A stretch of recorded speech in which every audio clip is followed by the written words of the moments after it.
The 2-year reign of a respected champion has come to an end. And now 2 new teams vie for the NBA title.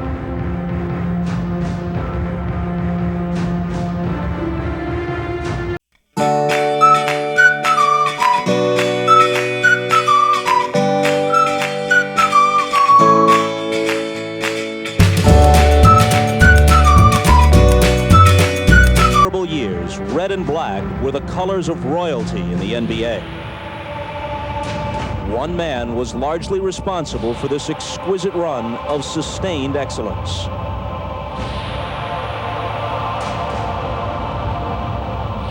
Now, in his first full season back from retirement, Michael Jordan has done what seemed impossible. He has added to his already exalted reputation. He led the Chicago Bulls to an historic regular season, and they've continued their run of superiority into the playoffs. Overshadowed by the Bulls' dominance, the Seattle Supersonics got here by shaking off the specter of past failures.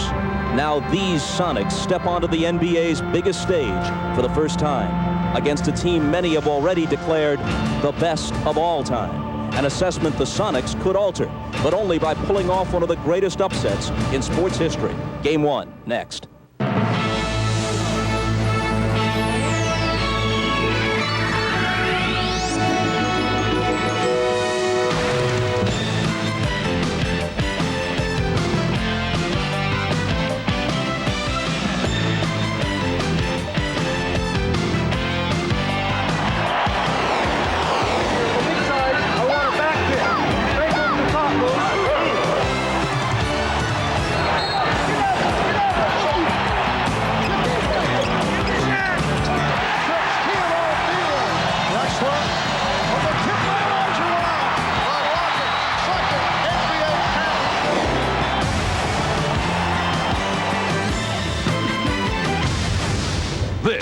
Is the NBA on NBC. The 1996 NBA Finals. And after 2 years away, the NBA Finals return to Chicago. What time is it? Game time! Woo! With the Bulls hosting these Seattle Supersonics, haunted the last 2 years by first-round playoff failures, they have at last reached the finals, but tonight they find themselves in the unaccustomed role of underdog. The Chicago Bulls, intent on completing a unique basketball odyssey, greeted moments ago by their roaring fans, most of whom view title number 4 as a foregone conclusion. Hi again, everybody. I'm Bob Costas, and welcome to these NBA Finals. With due respect to the Seattle Supersonics and apologies to their fans, the prevailing attitude in Chicago and through most of the country, really, is that these NBA Finals loom not so much as a competition as a coronation. It's up to the Sonics to change that impression tonight, to convince the Bulls and the basketball public that they have come here as true foes, not mere foils. What a strange position for a team as good as the Sonics to be in. A team that won 64 regular season games this year, a total seldom exceeded in NBA annals. A team that in other years, against other competition, might very well be regarded as the favorite to win it all. And yet the Chicago Bulls have been installed as 10-1 favorites in this series, which means that at least in that sense, this is viewed as the greatest mismatch in NBA Finals history. If that's so, then the Bulls are on the verge not just of a championship, but of the completion of one of the golden seasons in the history of American team sports. To be compared not just to the Lakers, Celtics, and Sixers of the past, but to the 1927 Yankees, to Shula's 17-0 Dolphins, or any other team from any other era you want to throw in there. All very interesting, and based on what the Bulls have done so far, all very valid.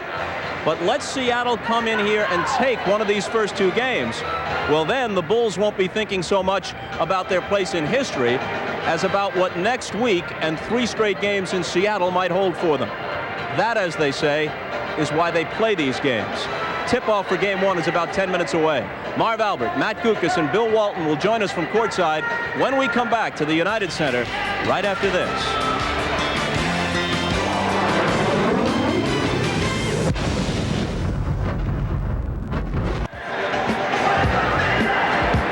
in Chicago, a look down at the United Center just minutes before Game 1 of the NBA Finals, the Seattle Supersonics and the Chicago Bulls.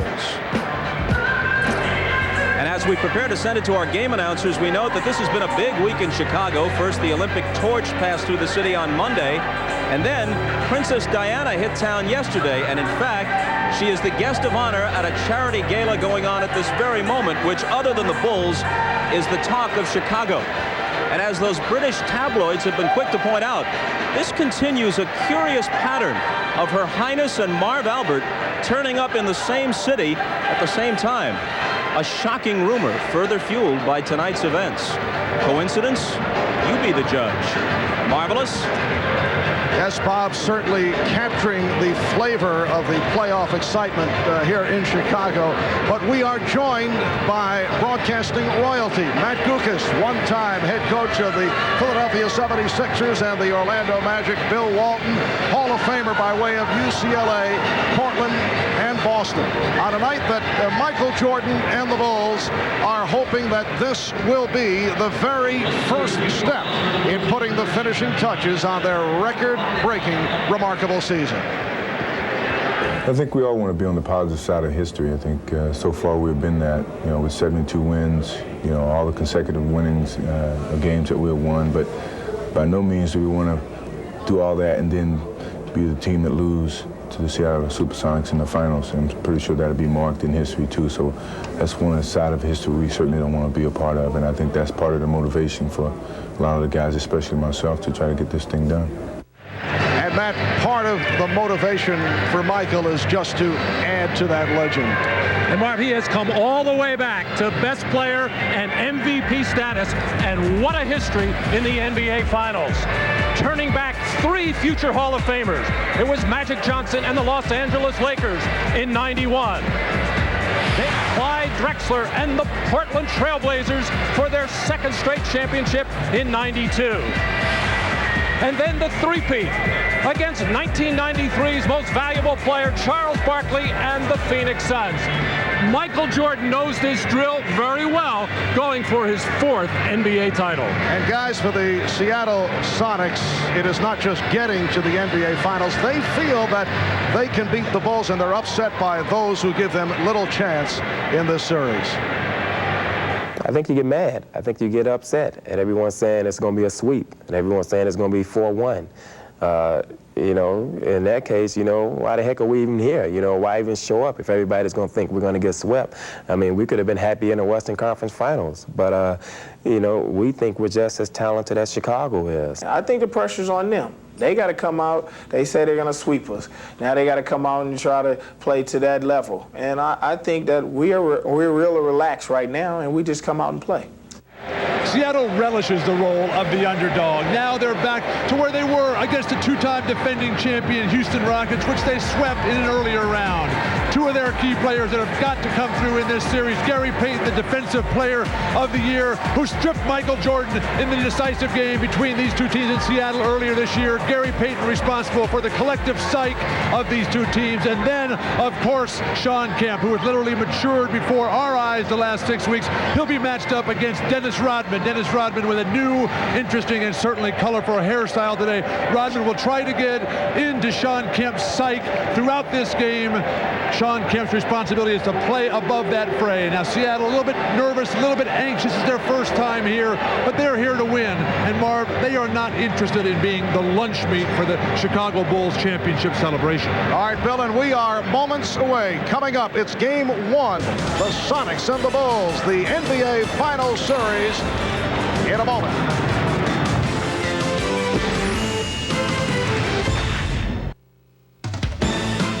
The NBA on NBC is brought to you by Miller Lite. With a great taste of an ice-cold Miller Lite, life is good. By Chrysler, leaders in innovative design and engineering. And by Castrol GTX, the most protection against volatility burn-off. Welcome back to the United Center in Chicago, Illinois. And if you go by the numbers, a positive stat for fans of the Seattle Sonics. And now we're set for the introduction of the starting lineups. Here is the public address voice of the Chicago Bulls, Ray Clay.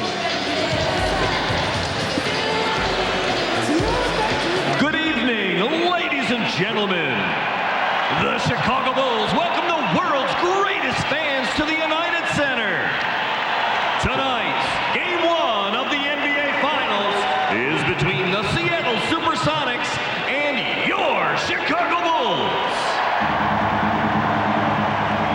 Now, let's meet tonight's lineups.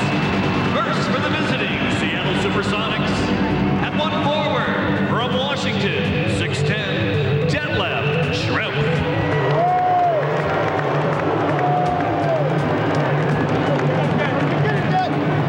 And the other forward, 6'10", out of Trinity Valley Community College, Shawn Kemp.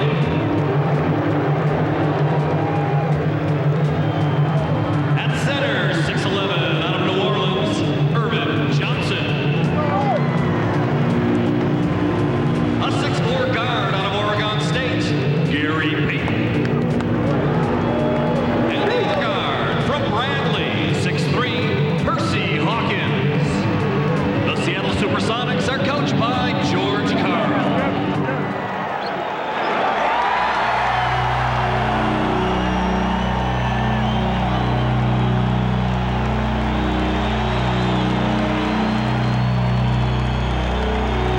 I don't ever slow up, no I don't take shit. I got no love for the fakeness. If you wanna play tough and wanna hate this, I'll always show up. I don't ever slow up, no I don't take shit. I got no love for the fakeness. If you wanna play tough and wanna hate this, I'll always show up and make a statement. I don't ever slow up, no I don't take shit. I got no love for the fakeness. If you wanna play tough and wanna hate this, I'll always show up and make a statement. Everything I do so instinctive and so passionate. Every word I move so descriptive like an adjective. I got a vendetta against people who patented being negative when you should be getting after it. I got facts over tracks, this and that. Spitting slow, spitting fast. I could roast, I could gas. Think I'm okay at last, but I don't know if that can erase all the past. And the pettiness, a reflection of the emptiness. Hilarious, you think you're worth my time, you're delirious. Mysterious, because you hide behind a fake exterior. Inferior, you know I'll always be a bit superior. Get off of me, this ain't no humble brag. I want you to hear words, you can say them back. I want you to feel free from the chains at last, and to believe in what you got, it was built to last, yeah. Now that I've been put through hell, I never got anyone's help. I had to do it all myself.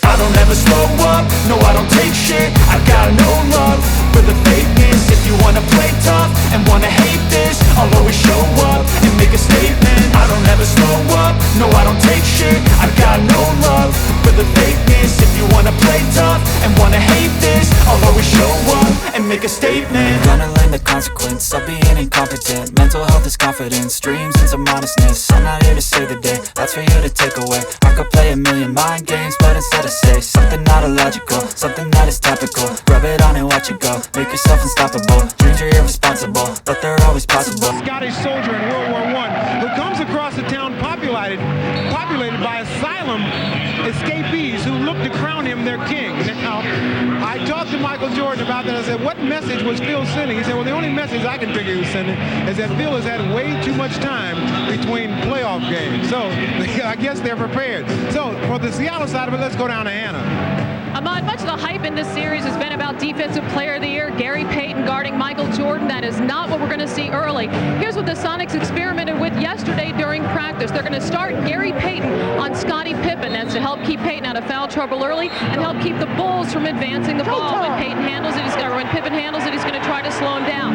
That leaves an interesting mismatch in the backcourt. We've got 6'10" Schrempf, who will actually start the game on Michael Jordan. He has a height advantage over Jordan. He's going to need a lot of help. That is going to come from Hersey Hawkins, who's going to double off Ron Harper. That's what they've experimented with. We'll see how they execute it early. Mark? All right, Hannah, the officials, Joe Crawford, Dan Crawford, Bennett Salvatore. Guys, how long do you think the matchup of Schrempf and Jordan will last? In the half-court game, that can be effective because Schrempf has got so much size. He's 6'10". The question is, can he stay with Michael off the dribble? But nobody else can either. Seattle at this point is just experimenting.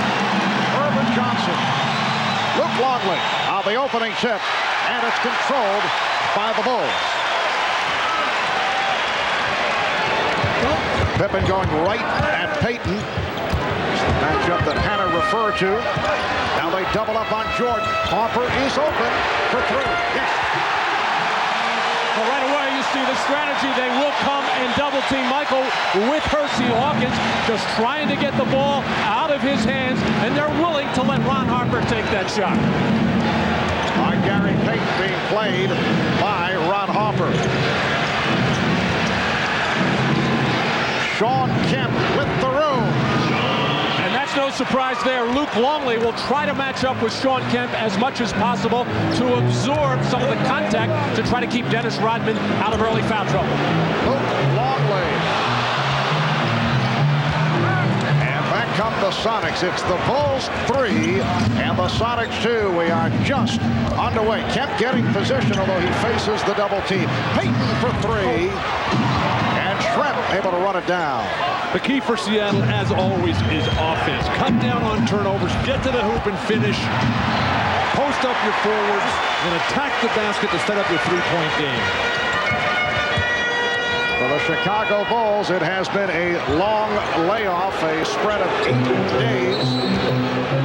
Talking to Bulls players, they say they were just sick and tired of facing each other during practice sessions. Schrempf picks up that first foul.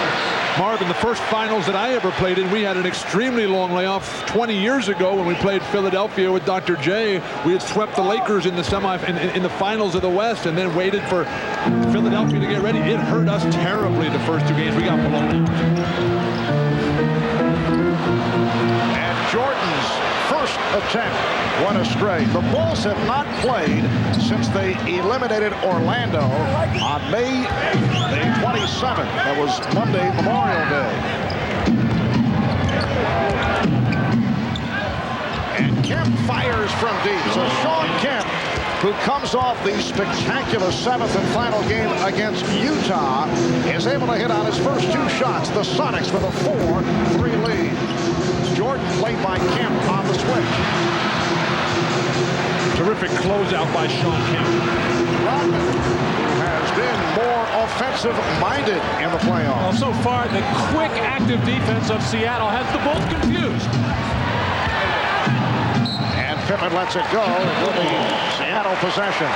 Shawn Kemp has this kind of range. It's not unusual for him to be able to drill this shot. The nice thing about it is he's attacking directly. There's no hesitation, no reluctance to put it up quickly. Size advantage for Pippen. And Pippen shoots the 3. Air ball handled by Schrepp. For Seattle, it is their first trip to the NBA Finals since they won the championship back in 1979. Here's Pippen for Harper. He beat Pippen and drew the foul. This is what the Chicago Bulls do best from their defense. Whether it be a steal, whether it be a block shot or a rebound.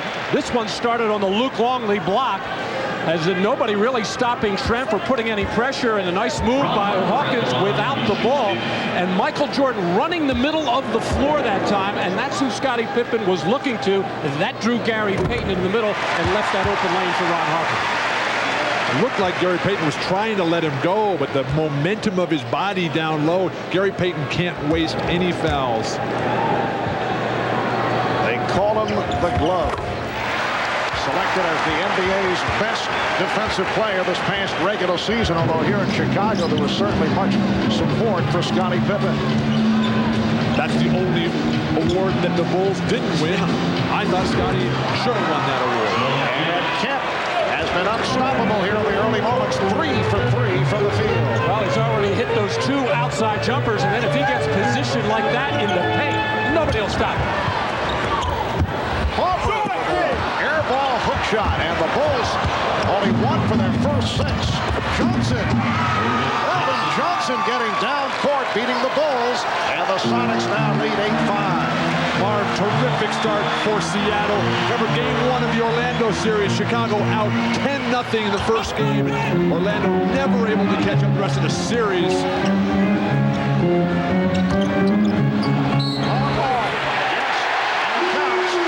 Longley, who had his best game of the season in In the game that Chicago lost to Seattle, he had game high of 21. In fact, a career high for Luke Longley, who's looking to take advantage of the Sonics, who do not have a dominating center. This is the first series in a long, long time that Luke Longley can say, hey, I'm the best one of everybody out here. He's been going against Alonzo Mourning, Patrick Ewing, Shaq. Now he comes up against a little-used Ervin Johnson and some guys who really play a lot in the perimeter. Longley should be able to capitalize. Payton coming up short, but it's Kemp giving it back. And Kemp again is on the ball and is called for a charge. Offensive foul. Well, offensive rebounding has been the strength of the Chicago Bulls all season long, mainly on the shoulders of Dennis Rodman. But so far, it's been the Seattle Supersonics getting the extra shot opportunities. And talk about a guy getting into foul problems. That is Shawn Kemp, and George Karl does not want to see him pick up those cheap fouls early in the ballgame. Jordan. So Michael has missed his first two. The game is tied at 8. Here is Schrempf. And Rodman off the board. The Sonics doing what they want to do in transition, getting out, putting the pressure on Chicago's defense to scurry back. The Bulls not used to that. Longley. And a loose ball foul called against Chicago. It is on Rodman, who is sporting a new look. They got an aid symbol, a peace symbol, and a Pearl Jam symbol on that haircut for Dennis Rodman. And that is the first technical called on Dennis with the new look. Now, Dennis obviously not happy with that call. He felt he had inside position underneath the backboard, and when that whistle blew, he looked like the most confused guy in the world and took a long look at the trail official, Joe Crawford, as Rodman pushing and shoving on the back of Shawn Kemp, which Dennis does quite a bit. He felt he would have to push a lot harder than that to get a foul this early. So it's the Sonics with a 9-8 lead. Gary Payton has missed his first 4 shots, being played by Ron Harper, who has been just superb defensively throughout the playoffs. Now Kemp putting the move on. Rejected by Longley. Detlef Schrempf's post-entry passes are too slow. Got to pass sharper than that. Longley, very active here at the start. That's his second bucket, and it's the Bulls by 1. 5 minutes gone by in this first quarter. Schrempf played by Pippen. And the matchup is Jordan guarding Hawkins. Schrempf with the screen. Schrempf checking the clock. Illegal defense called for the first time against the Bulls. And a timeout is being indicated with 6:32 remaining. In this opening quarter, it's the Bulls with a 10-9 lead. Well, Luke Longley has been very active. Both ends of the floor looked like he was clearly beaten by Shawn Kemp, but recovering to get his second block and then running the floor beautifully to finish off on the fast break.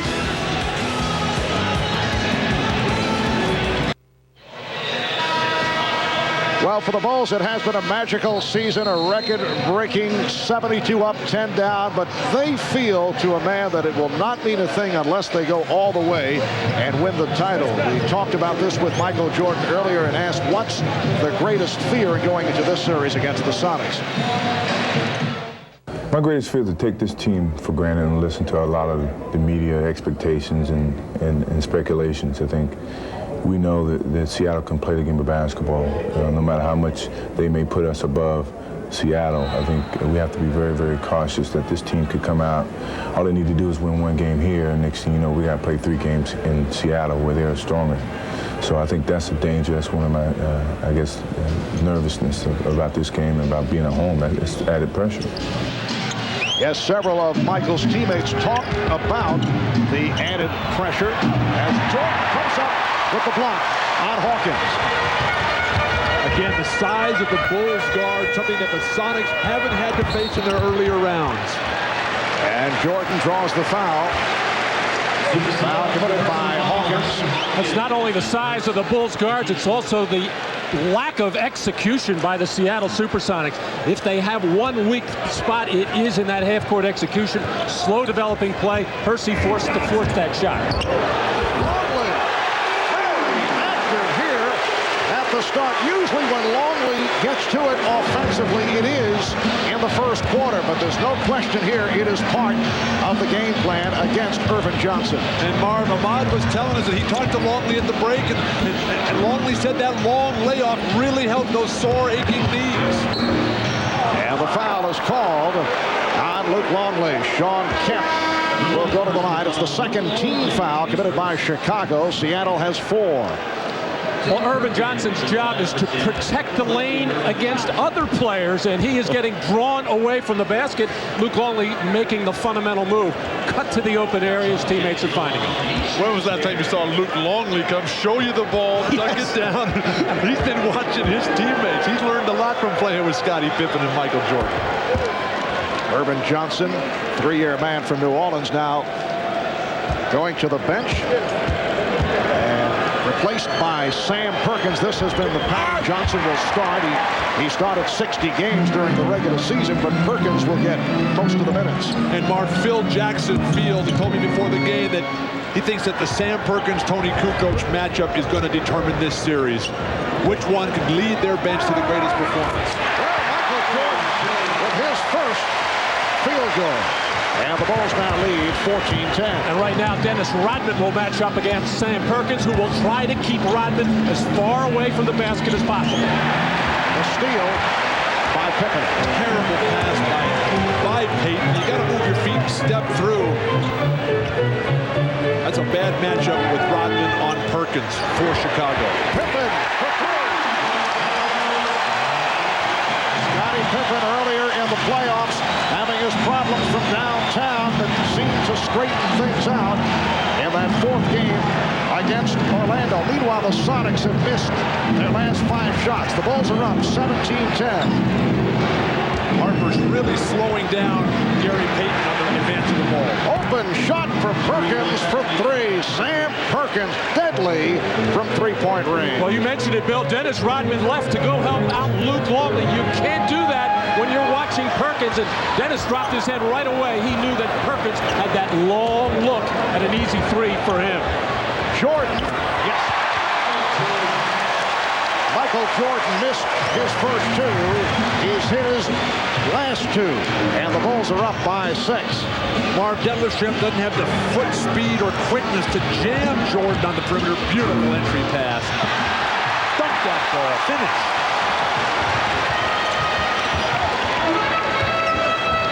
3 minutes, 45 seconds to go in this first quarter. It's game 1 of the NBA Finals. The Sonics and the Bulls. Longley on the rebound and draws the foul. Now committed by Schrempf. That is his second.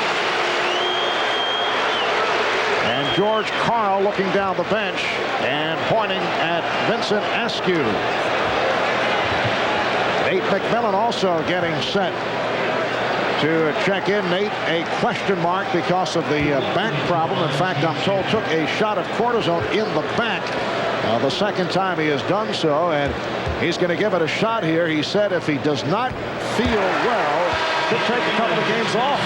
And here comes Nate McMillan, co-captain of the Sonics, so important to this team. This is the scene moments ago back in the Seattle locker room. He was on the treadmill, also did some stretching, looking to get ready. Marv, talking to Nate and knowing him throughout his long and really terrific career, there's something really wrong with that back. If it's not getting better with all the expert treatment he's been getting, there's something seriously wrong there. He needs a lot more time than just a day or two's rest. Now Jordan going against Payton. Goes to the fadeaway. Oh, he wanted that shot. He wanted Gary Payton. As soon as he had a one-on-one, he waved everybody out of there, and he wanted to go. And not a bad job by Gary Payton. He forced Michael out just a little bit further than he likes to be on that fadeaway jump shot. But Michael's eyes lit up when he saw Payton there. He wanted a piece. So Jordan, after the slow start, has hit his last 3, and the Bulls lead by 9. Welcome back to Chicago. Marv Albert, Matt Dukas, Bill Walton, Bob Rashad, and a storm. 3:18 remaining in this opening quarter, and the Bulls with a 17-5 run the last 5 minutes, now lead at 22-13. And you can see Chicago's balanced scoring led by Luke Longley. Well, Phil Jackson's biggest concern with the 9-day layoff was conditioning, and the Bulls did look a little sluggish coming out, but it certainly has not hurt their early shooting. As a team, 8 for 16 from the field. Seattle's defense is fine. That's their constant. Their offense is struggling. They've only got 13 points. They've got to finish stronger at the hoop. Steve Kerr has come on for the first time for the Bulls. Here's Perkins to the fadeaway, and rebounded by Pippen. When you're behind early, you can't start thinking about shooting fadeaways. You got to turn, get to the hoop, get to the foul line. Open shot for Pippen for three. And Payton able to race it down. McMillan met by Steve Kerr, and a reach-in called on Luke Longley. The Longley, his second. Well, the Sonics do such a terrific job of running the floor. We saw it at the beginning of the game. Even Ervin Johnson, not really an offensive threat, but he runs and sprints, which makes the defense work extra hard. And Shawn Kemp, one of the best in the business at the big forward position at running the floor, and that time making Luke Longley work even harder. But even though Luke Longley's got 3 fouls and now on the bench for Toni Kukoc, this is when the Bulls get even better by going small. Just 2 fouls for Luke Longley, excuse me. And here's Askew with his first shot attempt. So Askew from downtown. Vincent Askew in his 7th NBA season out of Memphis State. Not noted for his shooting. Excellent complementary type player. Very tough defensively. Toni Kukoc has come on for the first time for Chicago. It's the Bulls by 6 as we come up on 2 minutes to go in this first quarter. Kukoc checking the shot clock. And Kerr fires from way downtown. 2 minutes to play in the first quarter. Last touched by Jordan. That was even out of Steve Kerr's normal range. Had to put it up, forced on the shot clock.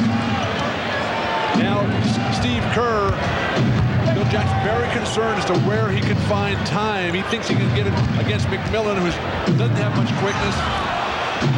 Nice move by Perkins, but could not convert. Well, you know Perkins can shoot from the perimeter. He's got a post game as well, but you don't normally see him put it on the floor and get to the hoop that easily. 3 on 2, but the Bulls got back. Minute and a half left. First quarter, here's Kemp. Shawn Kemp on fire, 4 of 6 here in the first quarter, and he has 9 points. So a 4-point advantage for Chicago. And off the boards, they are now even. Rodman leading the way with 6. Missing the 3, and back comes Kemp. And Kemp looked to go all the way, but stripped by Jordan. Rebound, Kukoc. Kukoc twisting his way in midair. And it's the Bulls with a 6-point lead. Turnovers for Seattle. Chicago is terrific at turning those turnovers into points. They utilized everything that time, including the offensive glass. Rodman tried to front Kemp and did break it up. Rodman fortunate to get a piece of the ball. So Kemp turned it over for the second time. Pippen on the offensive glass. Kerr passed on the 3 and then blocked by Kemp. Here comes Payton, but Rodman is back. 20 seconds to go in the quarter. And now George Karl says reset. Seattle's big men are not running the floor. They're the ones that appear to be the more fatigued team. Final seconds of the quarter. Payton on the pull-up. Rebound, Kemp. That is the end of the first quarter. The Bulls, after a slow start, able to regroup. And after 1, they lead by 6. Kemp with 9. Jordan, 3 of 6 from the field. So Michael with 6 points. We'll be back here at the United Center in a moment. This is the NBA on NBC, the 1996 NBA Finals.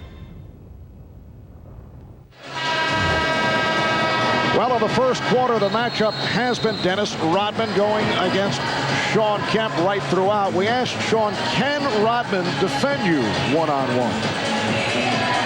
I don't think anybody really can defend an NBA player offensively one-on-one. I think what Dennis does is plays great position defense. And, you know, I've watched him a little bit this playoffs, and he's frustrated a lot of players, and we're getting under their skin. So I think the thing you have to tell yourself is that you know Dennis is going to be Dennis. That's his game. That is his game to frustrate people. So, you know, I have to be the man that just walk off and run down court and kind of let some things slide here. You know, I have a mission. I'm on a mission and see something that's at the tunnel, the light at the end of the tunnel. So I can't let a little scratch or claw, his pulling on the jerseys or anything like that, you know, throw me out of my game because, you know, this time of the season, you can't go through that. And Shawn Kemp had an excellent first quarter, 9 points, hitting 4 of 6 from the field. 3-point shot went astray, and the tip is put home. So the Bulls now lead 24-20.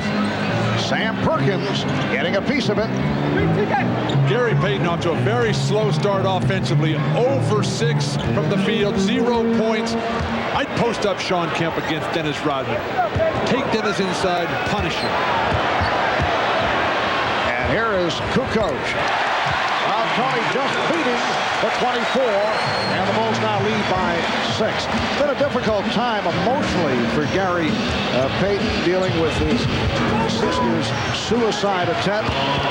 Shawn Kemp now with 11 points, although we can certainly understand him being affected as he was. He admitted that he was having problems in Game 6 against Utah. Marv, I talked to Gary just this morning. He said all that's behind him. Everything is fine. The family is together and safe. Gary said if it was a more serious problem, he would not be here. Minute and a half gone by in the second quarter. Bulls with the ball, and they lead by 4.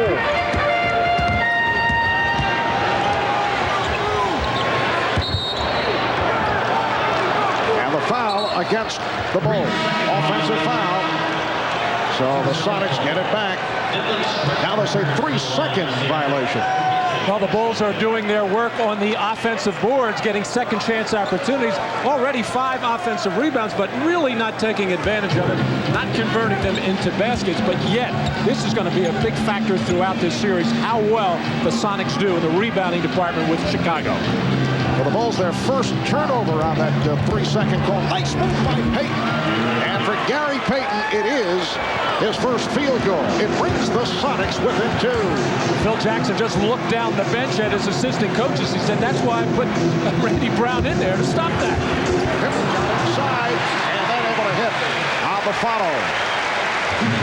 With this lineup, Gary Payton should not be playing against Scottie Pippen. There's short guards for Chicago. Askew and Payton can take advantage there. A steal as Kukoc was able to knock it away. Michael Jordan getting a rest here at the start of the second quarter.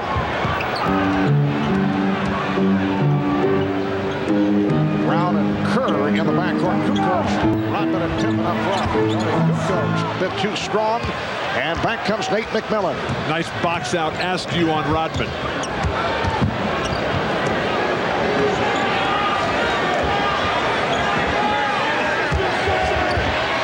Perkins, yes, and it counts. A beautiful move going right at Dennis Rodman. For Rodman, his second foul. And the Bulls now lead by 2. Sam Perkins can score from three-point land, can score in the post. When you go right at Dennis Rodman, it doesn't give him a chance to be first-team All-NBA defense. Phil.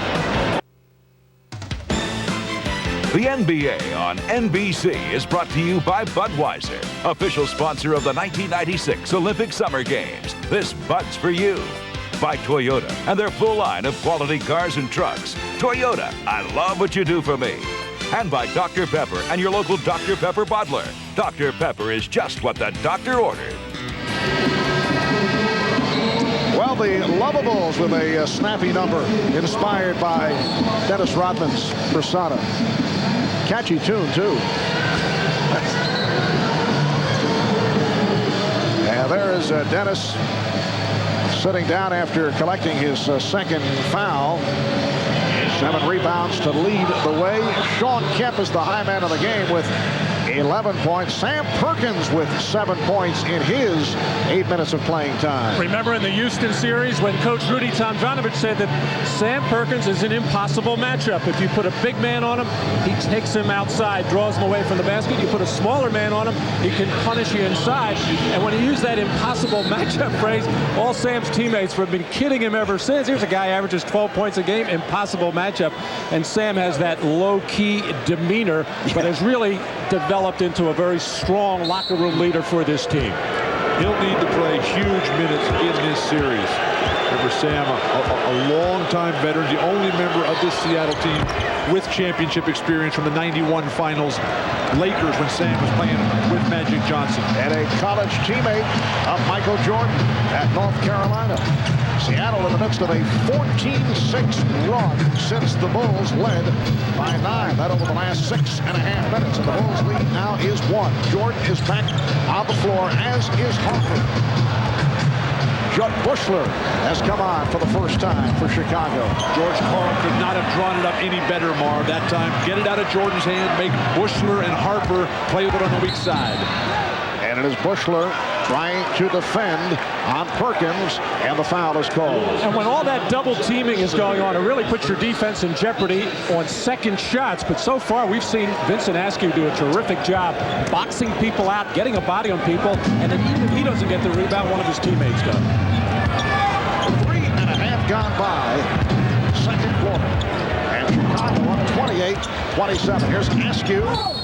And he's fouled by Buechler, a hacking call. So Buechler with a quick 2, and Askew will head to the line. Marv, Seattle has completely turned it around on the offensive end. They were down 22-13. Now they have a chance to take the lead here. Chicago struggled when Jordan was out. Pippen could not carry the load. Payton has stayed in the whole way and settled down his offensive team. And you look at the Chicago lineup right now. Of course, Michael Jordan is back in there with Toni Kukoc. They're going to have to carry much of the offensive load right now. And as you mentioned, well, you can afford to double team right now. Other than Bill Wennington, nobody really a sharp perimeter shooter. And Scottie Pippen only 2 of 7 from the field. The Bulls have hit just 3 of the last 14, and you can sense the impatience of this capacity crowd here at the United Center. The poor shooting continues by Chicago. Perkins with the good look and hits again. A 3 for Sam Perkins. He now has 11 points, and he has led the Sonics to a 4-point lead. Big men who can run the floor, shoot the ball from the perimeter in transition. Very difficult to stop for this current Bull lineup. Askew called for the holding foul as Jordan looked to make his move. In transition, Gary Payton will find Sam Perkins. Looked like Sam had to shuffle his feet to get his balance there, but he's feeling the rhythm so well. Just put it up there every time. Well, Phil Jackson not pleased, as you might expect, and he's taken a timeout. 7:43 to go in the first half. Seattle 5-4. We'll be right back. Welcome back to Chicago. Seattle in the midst of a 19-6 run to take a 4-point lead. Let's check in with Hannah Storm. Hannah? In the Seattle huddle, Marv, George Karl telling his team he wants to continue to see a crowd around Michael Jordan because he said Jordan is not looking to pass. He's looking to win this thing on his own. They're down by 4, Marv. And as you say that, Michael unleashes from 3-point range. Well, in the last series in the conference final against Orlando, every time Phil Jackson called on Buechler, Steve Kerr, Bill Wennington, Randy Brown, they produced in short minutes. So far, they have not gotten it. Phil has gone back to his starters. And it was way back in Game 4 on May the 27th against Orlando that Jordan was able to hit the 45 points to lead the Bulls over the Magic. But Marv, this is a shot out of the triangle offense, which Phil Jackson tells us he wants Michael to stay in because it makes it so much more difficult for George Karl's trapping defense to be effective if he's in the offense as opposed to just the isolation plays. Bulls foul called on Harper. Gary Payton He missed his first 6. He's hit his last 2, and the Sonics now lead by 3 points. Just under 7 minutes to go in this first half. Luke Longley. And the rebound gathered in by Gary Payton. Payton and Hawkins in the backcourt. Schrepp, Kemp, Askew on the front line, and it's an offensive foul. Rodman hit the deck, and it's called on Schrepp. So for Detief, that is number 3. Not a good performance to open up this series by Detief Schrempf. He has not scored yet. An obvious offensive foul. He's not moving his feet enough. He's not trying to go around guys. He's not quick to the glass, and certainly not getting the job done defensively on Jordan. Otherwise, a fine day for Detief. All right, here's Longley. 10 points for Longley. It looks like Luke picked up something from Shaquille in that last series. He dipped that left shoulder and just wiped the defender out of there. Sonics by 1 as we come up on 6 minutes to go. First half, they double up on Perkins. Seattle has to move more when that ball goes into the post on the perimeter. 3-point attempt by Hawkins. And the ball will go back to Chicago. Well, Seattle has a real bad tendency as the ball is temporarily stuck. We'll have to get Jordan to see if he can get that off the top of the glass there. I know Wilt would walk out and say, I can get that one. I go to the old schoolyard to throw another basketball at it. And Scottie Pippen has the right idea. And that appreciated by the official, Danny Crawford. Wilt not in attendance tonight, but certainly Bill Russell is. One of the all-time greats and the former general manager and coach of the Seattle Supersonics, Bill Russell on hand. Harper. 7 points for Harper. And the Bulls take a 1-point lead. Luke Longley is the Chicago Bulls offense. Yes, Longley with 10. And the nice assist to Harper that time. Yes. Shawn Kemp with 13 points. He's had the touch. 6 of 8 from the field, and the Sonics by 1. Jordan and Harper at the guards. Pippen, Longley, and Rodman up front. Jordan for 3. He hesitated. He was not going to take that shot. Seattle has so many players, Marv, who can play big against Jordan physically. Askew, Hawkins, Payton, and of course McMillan, if he's healthy enough. Pippen on the glass. Rebound stuffed by Harper. Well, until that follow-up by Ron Harper, Vincent Askew in particular has been doing an outstanding job of getting his body on Chicago shirts and keeping them off the glass, but that time nobody found Ron Harper. They're not concerned about what Ron Harper's doing at the offensive end. And Ron Harper has been doing it. 9 points for Hawkins. Nice move off the dribble by Hersey Hawkins for his first field goal. The Sonics 38 and the Bulls 37. Pippen changed his mind. Hawkins needs that sort of response. He cannot let Chicago come at him at one end and then just passively play on the offensive end. Hersey will bounce back in Game 7 against Utah after the 0 for 8 and a tough time against Jeff Hornacek in Game 6. To the fadeaway. And here comes Payton on the open floor. Going right at Harper. And a foul call. It's a block. You can hear the reaction from the crowd. Joe Crawford with the quick call on that blocking foul. Well, Gary Payton loves to push the basketball, and generally his team is running lanes with him. This time he looked around, he didn't see any friends of his, decided he was going to try to create something out of nothing. I think got bailed out on the call somewhat here as he just threw that shoulder into Ron Harper. Ron Harper not in good defensive position. Looked like he was just trying to take a charge, and oftentimes the referees, when they see a player bailing out and just trying to take advantage of a tough roll. Horrible pass by Sam Perkins. Perkins surprising Kemp. Pippen draws the foul. Marv, Seattle has not been feeding the ball to Shawn Kemp well. There's been tough passes up around his head area, down around his feet. Get him the ball in his triple threat position. Give him some space. Let him get moving out there. Help your teammates out. And that is contributed to the turnover total by Kemp. Seattle with 8 turnovers in this first half. Chicago with just 1. Sonics with a 1-point lead. It's game 1 of the NBA Finals Series. Game 2 here in Chicago on Friday night. And on NBC starting at 9 o'clock Eastern time. And then the scene will shift to the Key Arena in Seattle. Game 3 Sunday night starting at 7:30 Eastern time. Game is tied at 39. Askew firing the 3. Rodman lost it and then recovered and falls for timeout. 20-second timeout requested by the Bulls. Well, looking back at the regular season, the Bulls and the Sonics met on 2 occasions.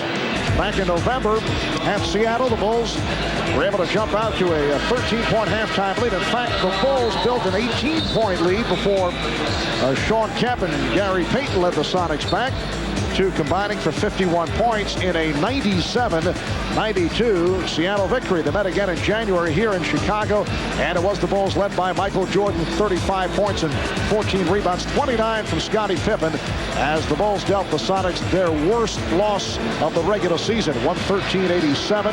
The Bulls shot 60% from the field in the game, while the Sonics only 36%. What is vivid in the mind, though, of Michael Jordan in that loss to Seattle, in a critical situation, he was stripped down the stretch by Gary Payton. Gary Payton just took it right away from him. Jordan going for the game winner. And how about the fact that Scottie Pippen missed 6 straight free throws in the last 2 minutes in the game at Seattle. 3 minutes, 20 seconds remaining in this first half. Seattle has done it off the bench. 16-4. Sparked by Perkins. And Longley will head to the line. Longley to this point has outscored Michael Jordan.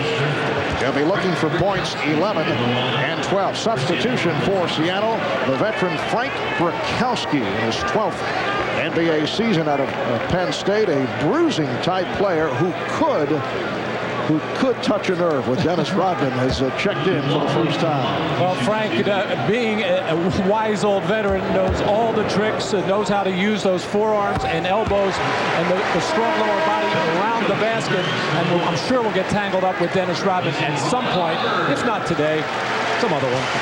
I think it'd be a good idea because Rodman's already got the 1 technical. Try to get another one. Try to get him ejected. Use some of Rodman's own antics against himself. Bill with that National Hockey League mentality. The Bulls 41-39 over the Sonics. And some pressure being shown by Chicago.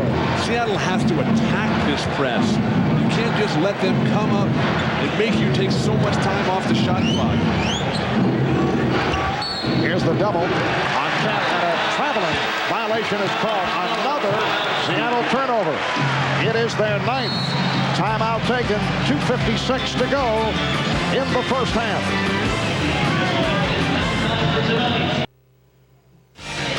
Reminder coming up on the Prudential halftime report. Bob Costas will be talking live with the Phoenix Suns' Charles Barkley. Charles, of course, played in the finals against Michael Jordan and the Bulls back in 1993, a series won by Chicago in 6.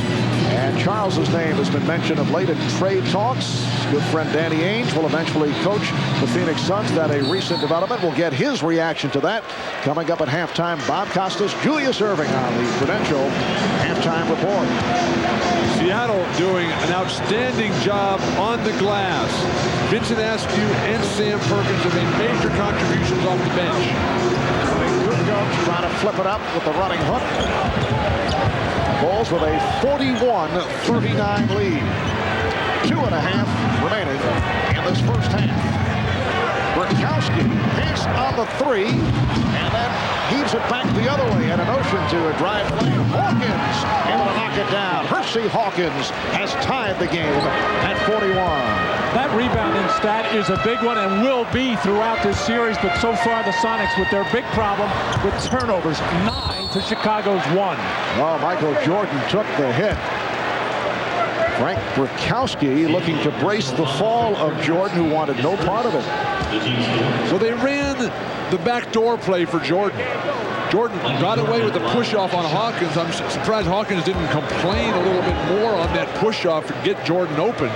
But that's really Jordan's initial opportunity inside tonight. Seattle has done a very good job of keeping him on the perimeter, and with Gary Payton able to jam up with Vincent Askew as well, forcing Jordan to stay in the perimeter. That could work well for Seattle.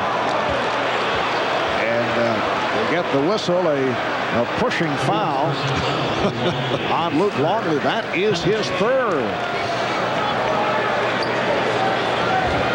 Bulls are now over the foul limit. So careless here. First of all, Shawn Kemp just a little bit late there in stepping in. You got to step up the lane. Luke Longley taking advantage of. You never want to pick up a foul like that when you already have two, when you're down in the closing minutes of the half. So Shawn Kemp to the line. He's 2 of 2 from the line. Kemp hitting the huge free throws in game number 7. Here comes John Salley, replacing Luke Longley. 12 points for Longley. His playoff career high is 14.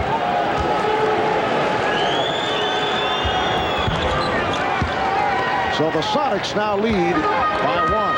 Shawn Kemp, game 7 against Utah, 10 of 11 at the free throw line.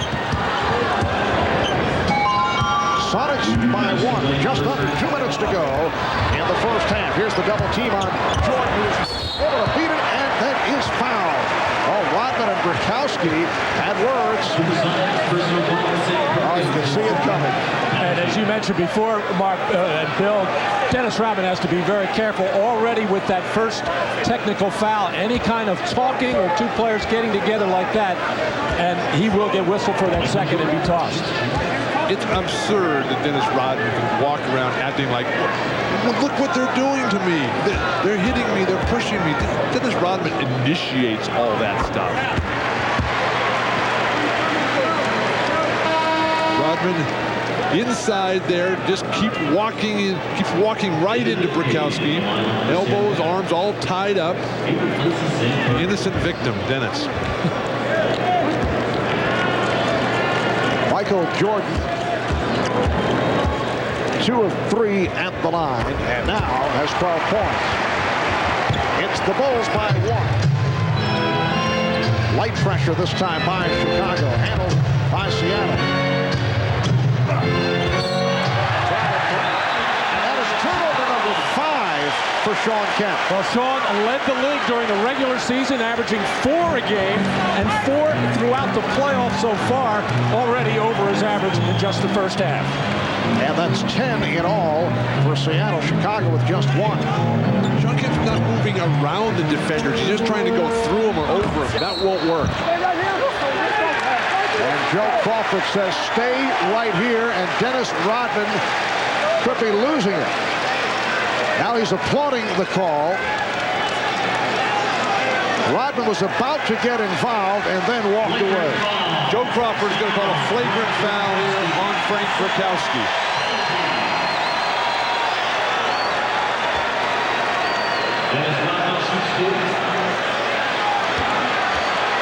So Dennis Rodman, who has had his ups and downs at the line, is able to hit the first for his first point of the night.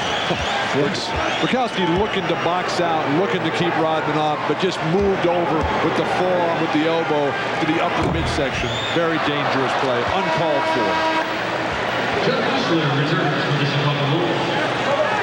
And now Judd Buechler replaces Dennis Rodman. The conversation continues. And a technical has been called on Brickowski.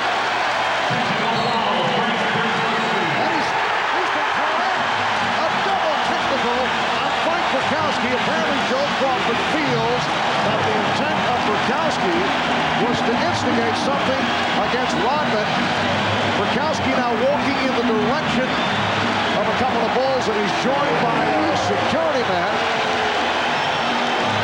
and is ushered back to the locker room. And he got a couple of parting shots to referee Joe Crawford, and then one final parting shot to, I'm sure, Jack Haley sitting on the bench.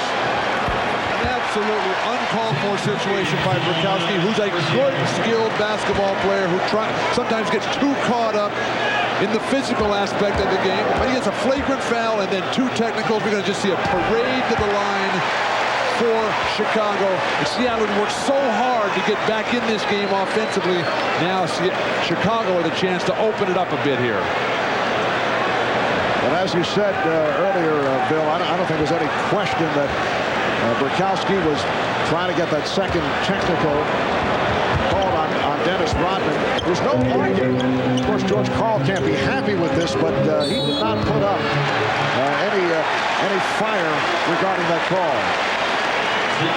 This foul on Wingate, who just checked in. David Wingate, who may see more action. Actually, he'd have to see more than he did against Utah. Played a total of 7 minutes in that Utah series, but the feeling is that we might see more of Wingate, perhaps defending against Jordan.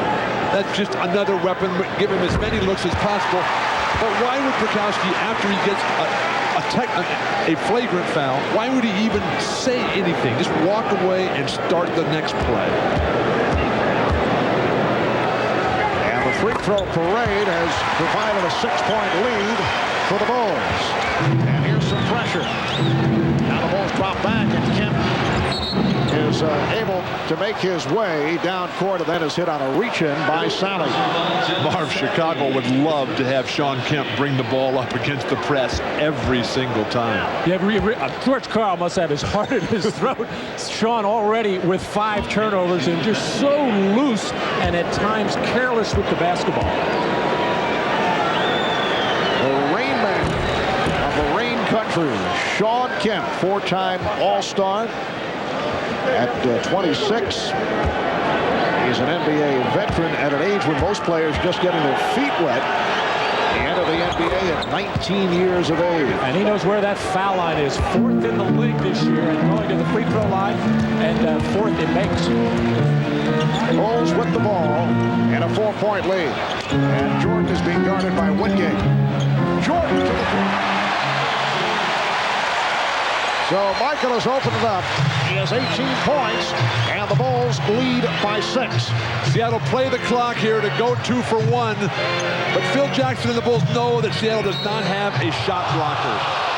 Salley looking for the steal is called for the reach-in. Once you get by the perimeter defense, which is terrific for Seattle, Gary Payton can't control him, can't keep him in the corner, but there's nobody up top. There's nobody coming from the weak side to knock something down. But classic execution on that pick and roll. Jordan got a good screen from John Salley and made sure he cleared the pick and took that defender away, able with his quickness to find that little seam and get in the basket. And Michael knows that if he goes up, he's going to get double teamed. So that's why he's playing on the perimeter right now. He's going to get more opportunities to do that. Take it to the hoop. That looked like Luke Longley swooping to the hoop. Yes. Bulls 51-46 over the Sonics. Kukoc for 3. And it's rebounded by Hawkins. Good box out. Down to a half minute remaining in this first half. Wingate fired up and was fortunate to draw the charge on Kukoc. Marv, Seattle's weak side rebounding has really improved.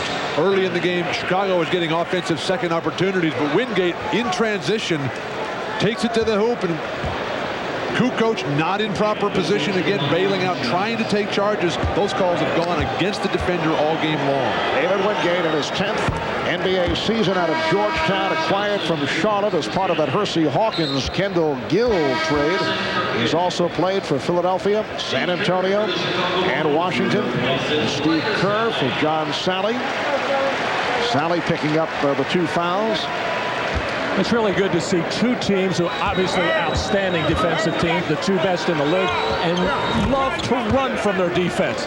They'll look to fast break, they'll look to push it up, look for scoring opportunities in transition.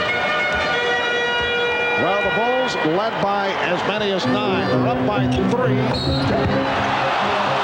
And he'll go to the line with 18 and 2/10 seconds remaining in this first half. Foul on Kemp. That is his second. This is the second backdoor opportunity that the Bulls have gotten out of their triangle offense. The first one was Jordan. He ended up getting fouled. This time, the poor defensive footwork by Seattle, not opening up to the ball, having no idea that the pass was even coming. Chicago so outstanding in their set offense, their execution. The #1 rule when they cut you off backdoor and get to the hoop. Well, the floor is spread for the closing of the quarter type of offense, and you rarely see give-and-go basketball anymore. Everything is either going to be post-up or pick and roll, but with the floor spread, you can get those opportunities. Kemp fell asleep on the play. All right, the Bulls 14 of 16 at the line of the second quarter. And here's pressure by Chicago, leading to the foul. It is on Jordan. That is his first. Got a glimpse of Bill Wennington making his first appearance of the first half. So Phil Jackson going through his litany of centers. Longley, the starter, then John Salley, and now Bill Wennington. Jackson's Bulls up by 5 with 15 seconds remaining first half. The NBA Coach of the Year, Phil Jackson, who likes to get his points in a subtle fashion. He's been referring to Seattle's superb defense as a zone defense. Every time the word defense comes up, it's preceded by zones, certainly angling for some illegal defensive calls, and Seattle led the NBA in that department. I thought he was calling it a Zen defense. Yes, that may be. Very good, Matt, working on that for several days. Well, Phil Jackson trying to paint a big picture of what's happening here. But when Seattle is illegal, they are called for it. They have yet to be called for one in the first half. Final seconds of the half. Down to 5 seconds. Kukoc backs to three-point territory. And Bennett Salvatore comes in to make the call with 2 and 2/10 seconds to go in the half. Double foul on Wingate and Jordan. Michael Jordan trying to get to the offensive glass, and David Wingate trying to hold him off, and the officials very quick to get in there and make this double foul call. Michael really creating havoc in there, getting the best of that matchup right there. So they will jump it up. Ervin Johnson and Scottie Pippen on the jump. And they will do it again. Things starting to get very chippy right now. Michael Jordan senses that the Seattle Supersonics trying to get their pops in whenever they can. He's been hand fighting and battling with Askew and Wingate on this tip. Just 2 and 2/10 seconds remaining in the first half. And that'll do it. That is waved off. So Shawn Kemp, high man for Seattle with 18. Michael Jordan with 18-12 of his 18 in the second quarter. A physical second quarter. The Bulls are up by 5. Bob Costas and the Prudential halftime report right after these messages.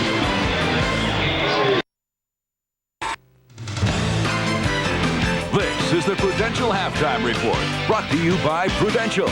Live well, make a flag, be your own rock. Halftime of Game 1 at the United Center with the Bulls leading the Sonics 53-48. Michael Jordan, after a slow start, has 18 points. Shawn Kemp, who started hot, has that same total at halftime, 18 for the Sonics. But both Scottie Pippen and Gary Payton have shot poorly. Both are 2 for 8. Hi, everybody. Bob Costas. I'll be joined by Julius Erving in our next segment, and we'll talk about this first half. But right now, we have a chance to talk with Charles Barkley. So far, this has been a very nice run in season number 12 in the NBA for Barkley. A good year for him, his best since winning the league MVP in 1993. That year, Charles took the Suns to the NBA Finals against Michael Jordan and the Bulls. They lost in 6, as you recall. A member of the original Dream Team, Barkley will be making his second appearance in the Olympics just over 6 weeks from now in Atlanta. Charles joins us now from his home just outside Phoenix. You know, Charles, it seems like we have this conversation sometime during the NBA Finals every year, and this is the first time in the last 3 that we haven't been talking to an injury-plagued Charles Barkley who was at least considering retirement. Now, as I understand it, you're thinking of another 2 or 3 years. I don't know if I'm taking up another 2 or 3, but I'd definitely like to play at least one more. Will that one more be in Phoenix? Because there's serious talk that, considering your age, 33, and the fact that Phoenix may want to retool their ball club and you have the highest trade value, that you could be somewhere else. Well, more than likely, I have played my last game for the Phoenix Suns. I just don't like the fact the way things have been going. I think they've showed me no respect, and it would be hard, I mean very hard. They're a great organization. I've enjoyed my 4 years here, but I can't honestly say I could come back to work here after they've shopped me around all summer and give 110%. Why do you say they've shown you no respect? I could understand you're wanting to go to a different team at this stage of your career, but isn't it the Suns' prerogative to check and see what your trade value is? No, I don't think so. I feel like I have earned a certain amount of respect, and I don't like the way they're doing it. I feel like I've given them 110% for 4 years, and I don't look at myself as a piece of meat. I think they could have came to me and said, hey, we got to retool the team, and that would be fine. But I know they've been shopping me for the last year, and it's not my fault. They're the one who traded away all my good players, and I feel bad. I feel bad for the fans of Phoenix, but I don't think I should have to pack up and move my family and at 33 and only want to play one or 2 more years, and I don't think that's right at all. You're coming off your best season since the MVP year. You have more games played, more minutes per game, and more points per game than at any time since the 92-93 season. So obviously, at least in the short run, you would have great value to a contender. Among the teams mentioned are the Knicks, the Pacers, the Rockets. Assuming that's valid, would you have a preference among those 3? Well, if I got an opportunity to play with, if I play again, it's going to have to be an ideal scenario. I'm going to have to be with some really good players, guys who really want to win the championship, and that would be the best for me. I don't want to rebuild. I don't want to play on a mediocre team. There's only like 5 or 6 really good teams in the NBA. And if I could play for the championship, that's the only goal I have left to accomplish. I wish it could be here in Phoenix, but they've just done a bad job with our team. And I feel bad because these people here deserve they deserve a championship. But one of those 3 teams, New York or Houston, Indiana, would be ideal. But it'd have to be perfect. In a sense, Charles, are you trying to ensure that you're going to be traded by saying provocative things about the Suns' management, or do you consider that such a foregone conclusion it doesn't matter what you say? Well, I'm not trying to make anybody mad. I'm just making facts. We just made some bad trades. We won 60 games, 3 out of the last 4 years, and I feel bad. And I'm disappointed the way they treated me.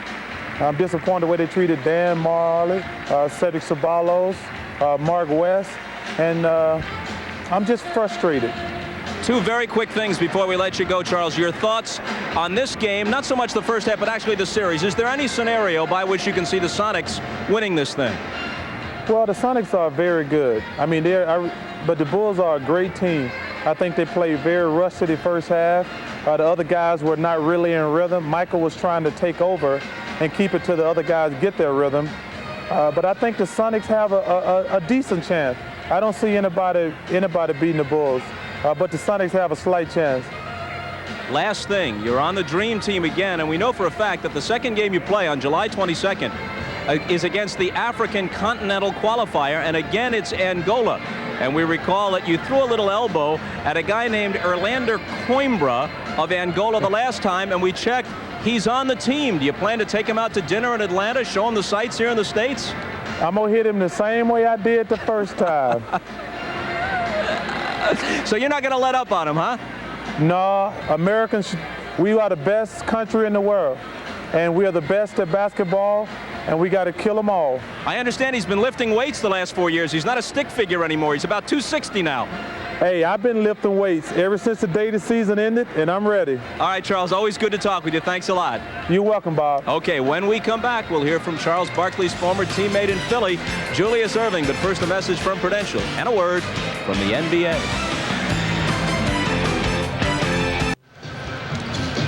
Back in Chicago, halftime, game one of the NBA Finals. The Bulls 53 and the Sonics 48. So, Matt, the Bulls by 5, yet they're shooting only 36% from the field. And Chicago's bench, which was so productive all year long, coming up empty, outscored 18-4 in that first half. 4 of those points going to Toni Kukoc. And, Bill, you look at the Seattle stat line, very impressive, but very quiet first half for Gary Payton and Detief Schrempf. Detief Schrempf seems to be intimidated out there. He's in a fog. Gary Payton has to get up and down the court, create some opportunities, open this game up. Seattle is right there. Their offense a little bit stagnant, sluggish. All right, a closer look at the statistics as we check out the Miller Lite halftime stats. Seattle 16 of 34, 47% shooting, yet they're trailing in the game. Chicago with 10 additional shots, but only 36% from the field. Michael Jordan, 12 of his 18 coming in the foul-filled second quarter. Look at the turnovers. Seattle with 10, leading to 14 Chicago points. Shawn Kemp with 5 of those 10 turnovers, but Kemp leading the way with 18 points. We'll be back with the second half of the United Center in just a moment.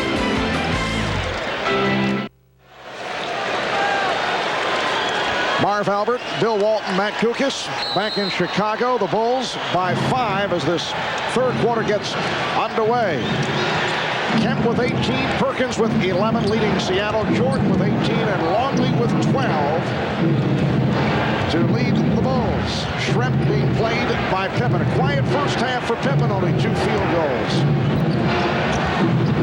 Ervin Johnson and Dennis Rodman with rebound number 9.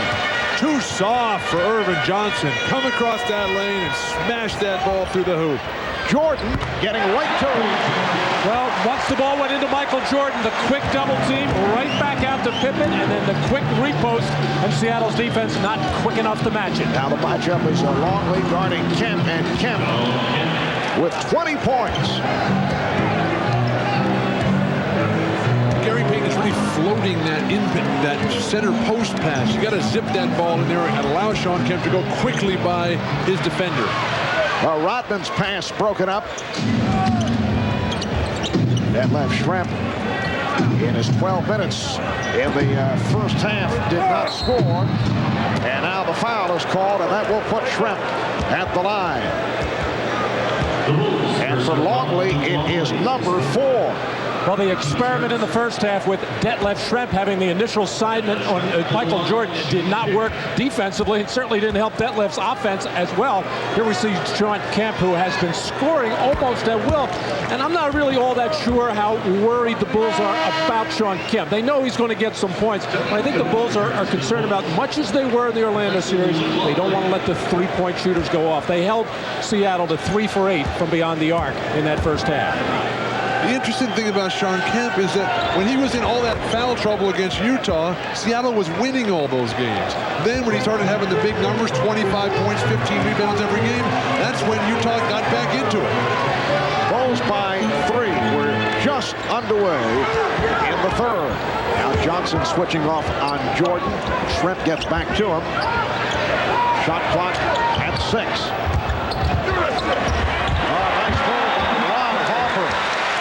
11 for Harper. It's the Bulls 57, the Sonics 52. Ervin Johnson playing here in the presence of Bill Russell, one of the premier shot blockers in the history of basketball. He's just too slow to get to this ball. When Harper comes flashing across the middle here, Ervin Johnson is right there at 7 feet tall. It looked like Rodman held him down there. That's why he was slow. Putting added pressure on Ervin Johnson, who is a very fine shot blocker, but playing in the presence of Bill Russell. You better bring it all when that happens. Jordan is rejected. Pippen on the recovery. And he'll go to the line. Scottie Pippen, 4 of 4 at the line. Will shoot 2 more as Shawn Kemp picks up his 3rd foul. This is not the kind of foul that Shawn Kemp needs. He is a very good shot blocker. He comes in there, and it looked like he was just trying to foul rather than making a good defensive play on Pippen, who can't find the range.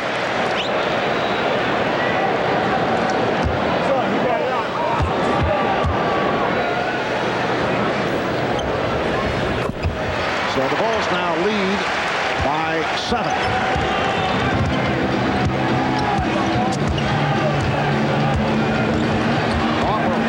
Right on the chest of Payton.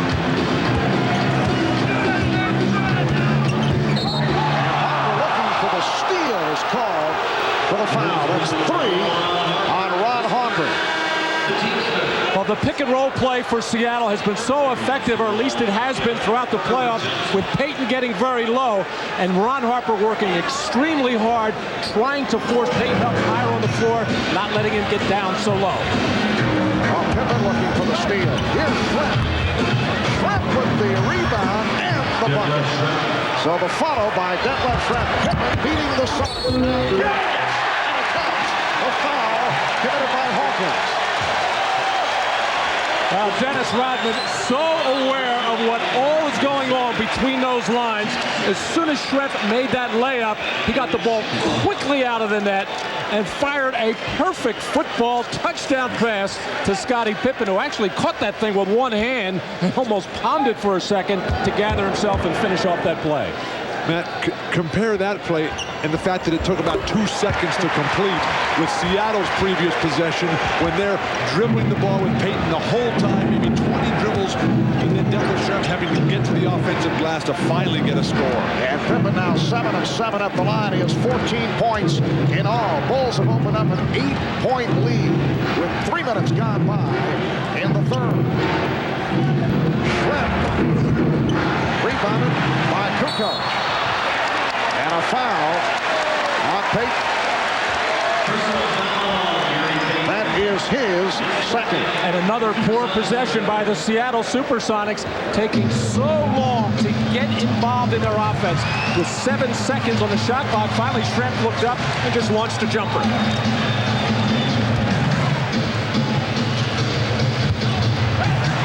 Jordan for 3. And Kukoc calling for time. Well, he saves the possession, called for the 20-second timeout, but it's changed to a full timeout. It will be Chicago ball when we come back. Bulls by 8, 8:44 to go, third quarter.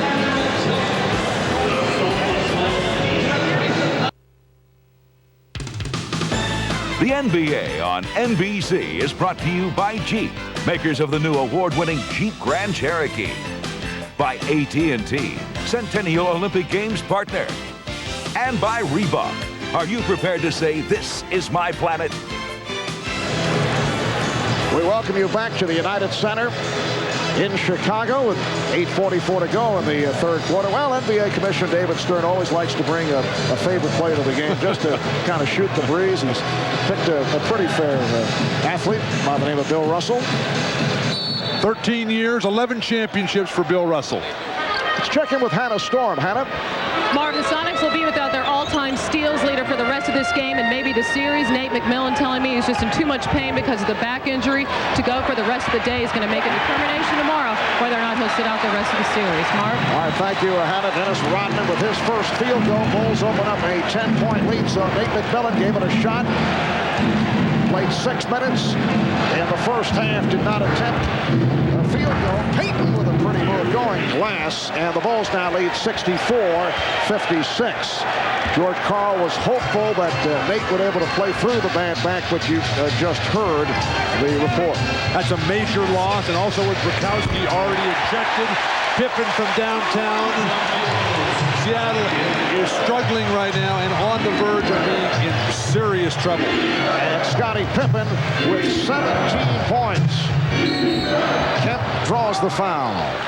Biggest lead of the night being enjoyed here by the Chicago Bulls. Rodman called for his third, and Kemp to the line. On the previous possession for Seattle, George Karl called a 1-4 for Gary Payton to let him operate in the middle of the floor. He senses that Gary is struggling when he gets to the wings because of the Bulls' defense. And with that floor spread, Gary can get into the lane, create for himself himself or create for a teammate. To get back into this game, Seattle's going to have to do more of that. Correction on that foul called. Ron Harper picks up number 4, so it was not Rodman. And Harper will sit down. Bill Wennington checking back in. And again, Phil Jackson electing not to go much with Steve Kerr. Phil telling me beforehand that it's just tough to get a matchup that works for Chicago with Steve Kerr against this talented Seattle team. Steve Kerr is so effective in the series against Orlando. Played only 7 minutes in the first half. Pippen for 3. And Payton wanted to run, but the Bulls got back. Payton pulls up for 3. Perkins, Schrempf able to save it. Perkins for 3.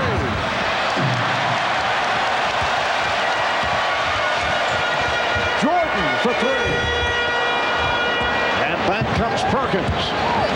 67-58. Chicago. Game 1 of the best of 7. Game 2 here in Chicago on Friday night. Oh, nice pass from Kemp. Payton had to give it up. Hawkins got the step, and he was pushed. Michael Jordan with a long look in the direction of Bennett Salvatore as he just was called for his 3rd foul.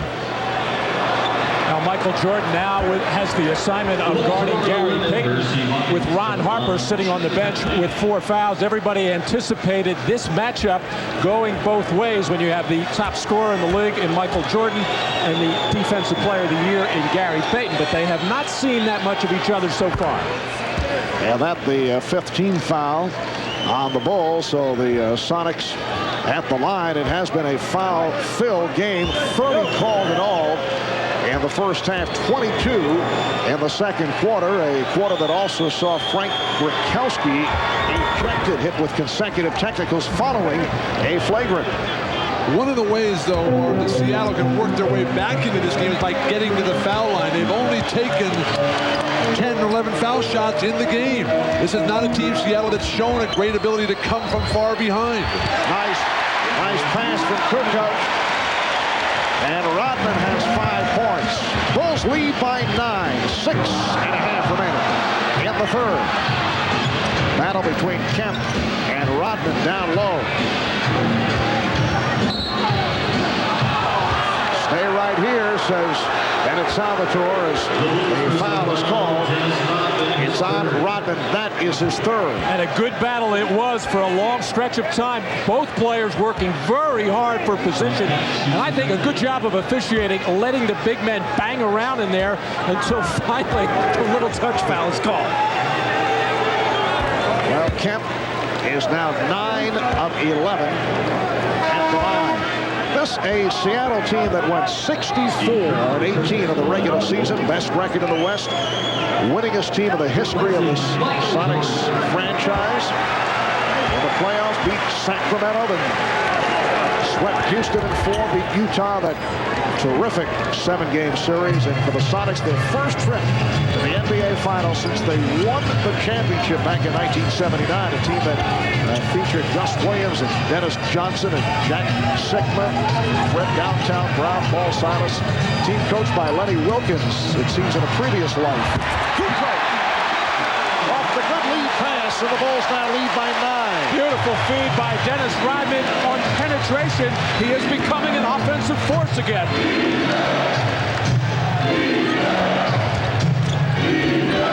Payton trying to do it off the dribble against Pippen. Rodman goes down, and the foul on Kemp. That's his 4th. Again, the size differential, the guy's darting up over the top of Payton. He's unable to get anything done. And then so little creativity. Shawn Kemp throwing Rodman to the ground. Seattle not showing an ability to interestingly get the ball to Shawn Kemp in the low post area. Here's Steve Kerr. This came on from Michael Jordan.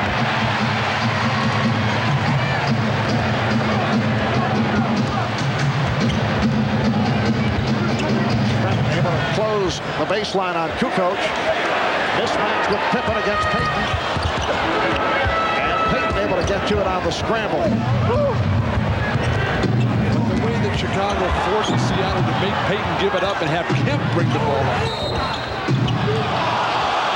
And a hack called on Pippen. Well, that's one of the rare running opportunities for Seattle. The Chicago transition defense has been outstanding, but Gary Payton does not lead a lot of daylight. He can get into the lane, and that's when he can create for the Hersey, Hawkins, and the Detief, Schrempf, and the Sam Perkins, but Payton has to get in the middle. This is an unusual substitution for Chicago with Michael Jordan going out midway through the third quarter. Normally, Michael will play that whole third quarter up until maybe 1 minute to go and get maybe a 3-minute rest surrounding between the third and fourth quarter. And I just wonder if Michael's a little bit winded and maybe that 9-day layoff now hitting him as far as the conditioning is concerned.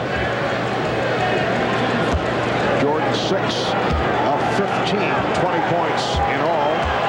He had 12 of those 20 in the second quarter. Mark, this is a real big gamble for George Karl right now, leaving Shawn Kemp in with 4 fouls. There is a ton of time left in this game. Shawn Kemp is very susceptible to picking up bundles of fouls. Rodman, Wennington, Kukoc up front, Pippen and Kerr in the backcourt. Kerr with the floater. And Schrempf rebounds. 4.5 remaining. Third quarter. Gary Payton's giving the ball up too quick. And Schrempf hits the three. So Detief Schrempf, following the scoreless first half, has come on here in the third quarter. And with Shawn Kemp guarding Dennis Rodman, you're not going to run an isolation or a post-up for Dennis Rodman, so there's not a chance for a foul there. But where Shawn Kemp picks up his fouls are those reach-ins and over the backs on the board. Rodman, a wild shot by Rodman and a foul against the Sonics. The Supersonics personal foul, Gary Foul on Payton, that's his third. Well, so much for Dennis Rodman not attacking Shawn Kemp. It just shows you how aware Dennis Rodman is. He normally doesn't even want the ball in the post, doesn't want to shoot the ball, but he knows that the man guarding him and a key player, Shawn Kemp, has 4 personal fouls. Remember when Hannah was talking at the beginning about how Payton was going to guard Pippen? That was a classic example of the difficulties of that matchup. Oh, Payton had a strip and they called up top. The Supersonics personal foul, Sam Perkins, his third. Foul on Perkins. That is his third, and now both teams over the foul limit. Scottie Pippen has been perfect at the line. Is back at the stripe, 7 for 7 from the free throw line. And Mark, another example of the incredible folly of Brickowski getting thrown out, because now they got nobody to come with. Seattle, they do have a good bench. It's 9 deep. They have 3 guys who don't really play. Wingate a little bit, but now you got McMillan out. Now you got Brickowski out. That makes it a 7-man bench. No size. Bulls with a 72-67 lead. And left Schrempf feeling it here in the third quarter. Going at Scottie Pippen. And the rebound by Kemp on the tip draws the foul. It has been a parade to the free throw line of the second and third quarters. Dennis Rodman collects number 4. Well, during the Utah series, when Shawn Kemp was getting into foul trouble early in that series, people were saying, you've got to cut down on your aggressiveness. You're getting in foul trouble. You're hurting your team. He said, I can't play that way. I'm not going to play that way. I play hard all the time and then let somebody else worry about the fouls. And we saw an example of it there, battling on the offensive glass, not worrying about having 4 fouls, just playing hard. Well, Kemp, a 74% free throw shooter during the regular season, 12 of 14 at the line. Remember, 10 of 11 in Game 7 against Utah. 3-point Chicago lead. They led by as many as 11. It's a real solid combination for Seattle right now. Shot clock down to 4. Pippen. Well, the Bulls have hit a drought here in the closing minutes of the third quarter.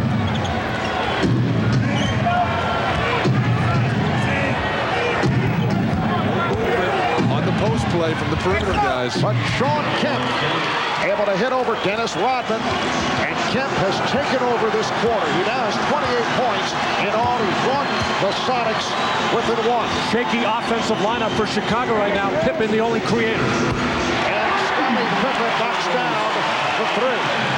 He created for himself. Bulls by 4. Pippen with 21. But what a terrible pass by Detief Schremm. It's so soft. Shawn Kemp waited 5 seconds for that play. The foul on Rodman, so that is 5 on Dennis Rodman. With 2:32 remaining in the third quarter, a timeout is taken. It's the Bulls 75, the Sonics 71. Well, Dennis Rodman in trouble with 5 personal fouls, and he is upset. We've talked with Dennis about his intense desire. Anyone that's played with me know that my desire to win is higher than my desire to live in the game of basketball. I think that people know that I would put my life on the line to win a basketball game, put my life on the line to save an individual on this team with any cost. I think people know that on this team, and anybody that's played with me. So the motion that I have to strive to be Dennis Rodman and to win a championship is not just for me, it's for the people that I'm playing with. I think it goes the same with Michael Jordan and Scottie. I think we really want to win a championship, not for ourselves, because I think we've been there. I think we want to win it for the other guys on the team, because they don't get the respect that we do. Certainly the kind of guy you'd rather have on your team rather than on the other team. Dennis Rodman, though, unable to even perform right now, forced to the bench due to serious foul trouble. So much time left in this game, and critical players for both squads in foul difficulty. And you look back at the regular season, Rodman fouled out only 1 time in the regular campaign, fouled out only 1 time earlier in the playoffs, sitting down now with 5, and the Bulls lead 75-73 after leading by as many as 11. But as we have been mentioning, Shawn Kemp also in foul difficulty. He is on the floor with 4. Here's Buechler. Nice lead pass, but he blew it. And Mark, a very tough matchup for Shawn Kemp now against Toni Kukoc. Detief Schremm finding the range in the second half. And the game is tied at 75. Schremm with all 9 points in the third. Michael Jordan is back. Well, Michael Jordan sat down when it was 69-62 Chicago, and now he's given the Bulls a 77-75 lead. Nice ball movement by the Sonics. Perkins open.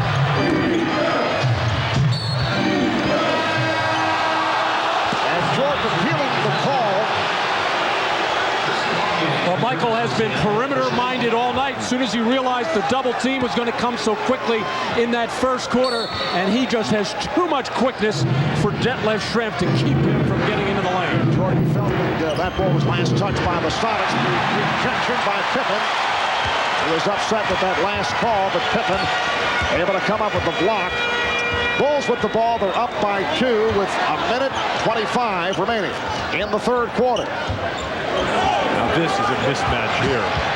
Quickly get it out of his hands. Buechler for 3.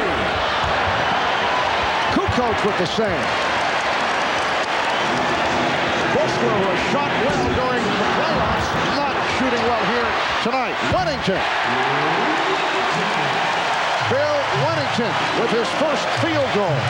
And the Bulls now lead 79-75. Seattle has stayed on top of the rebound battle. Hawkins not able to hit from downtown. But without Kemp with foul trouble, without Brickowski, they're in trouble now.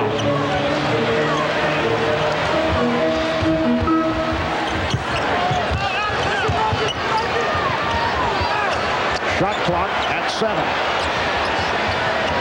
Buechler's pass broken up. Judd Buechler having some tough moments coming into tonight.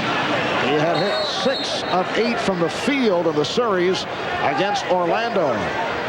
And now a call being made by Bennett Salvatore, which surprised the Sonics. 23. We have a double technical foul.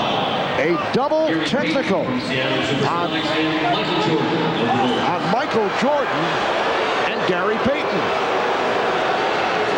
Action away from the ball. Well, Gary Payton has been matched up a couple of times with Michael Jordan. Not right now, but he is trying to get up into the chest of Michael at every opportunity and making physical contact. And there, Jordan and Payton just swatting away at each other. And the offside official, Bennett Salvador, spotted it.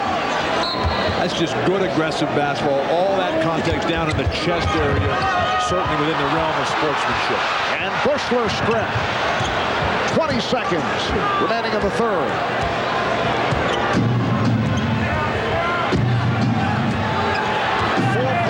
Chicago lead down to 10 seconds. Schrempf going one-on-one against Kukoc. Foul call.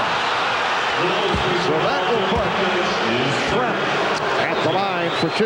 That's 3 on Kukoc. Well, this is the versatility of Detief Schrempf at the offensive end of the floor. He can go inside and post up effectively, or when he has a slower-footed defender, as he did this time, Toni Kukoc on him, trying to spread the floor, and with the shot clock winding down and the quarter clock winding down, trying to get by him and get for the basket, able to cause contact and the foul.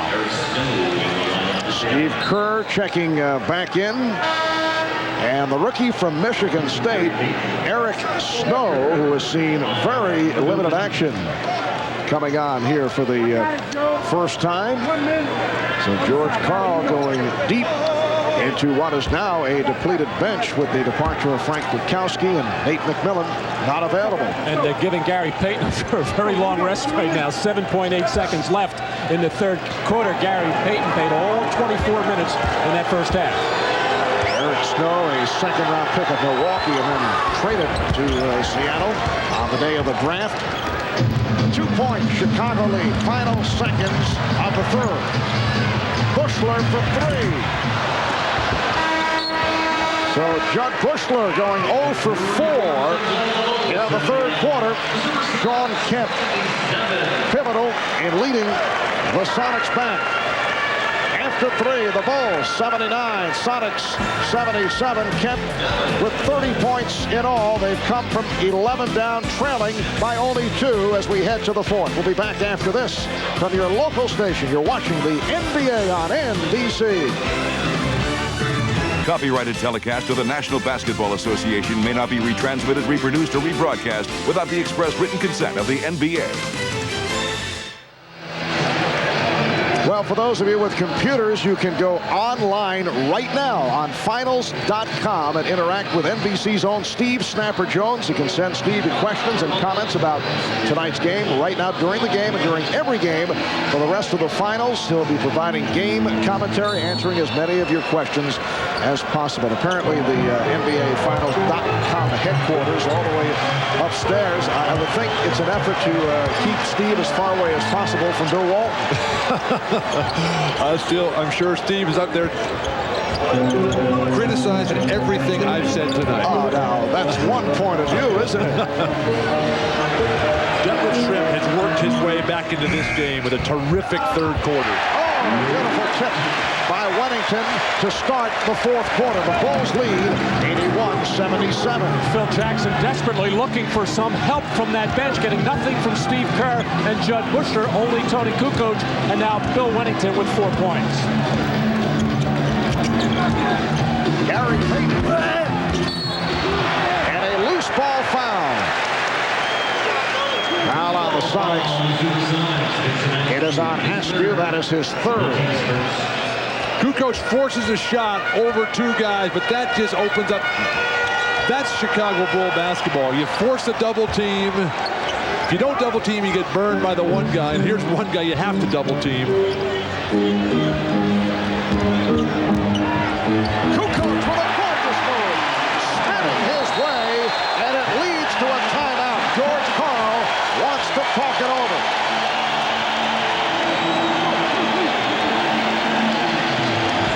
When you don't double team, Detief Schrempf unable to just do anything against Toni Kukoc, finally having his way at the basket.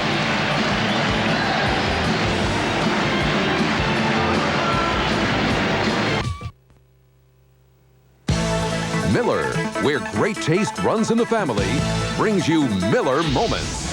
Tonight we go back 19 years. Blazers versus Sixers, Game 6 of the 1977 NBA Finals. That's Dr. J. Julius Erving taking it all the way for the slam, but it was the Blazers' big redhead, Bill Walton, who was the dominant figure. He led the Blazers to a 109-107 win. The Blazers winning their only NBA title as Blazer Mania ran wild. Bill, I know you got chills just looking at that footage. I have to keep reminding Dr. J that we did win that series. Right.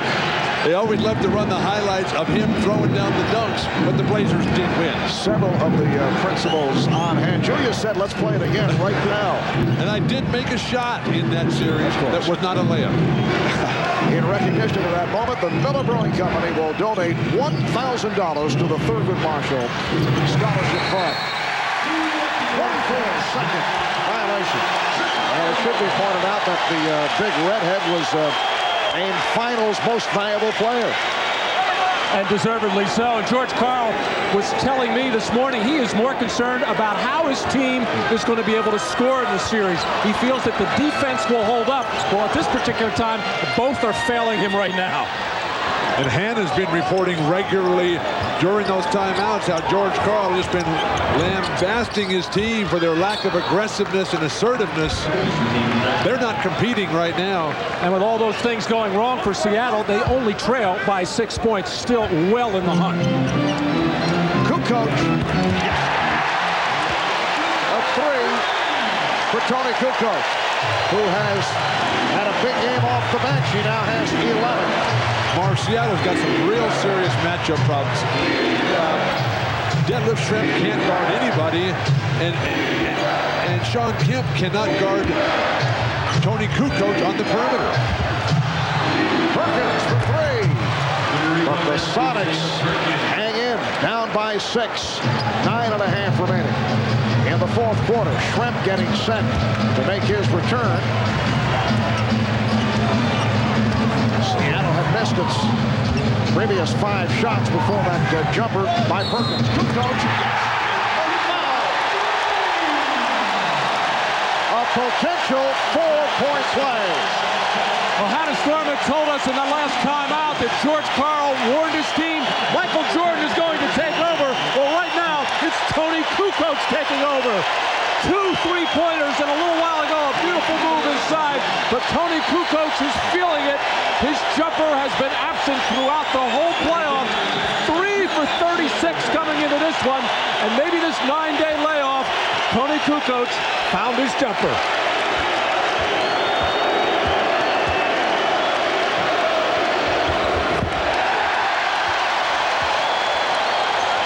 A 4-point play for Kukoc. And the Bulls now lead by 10.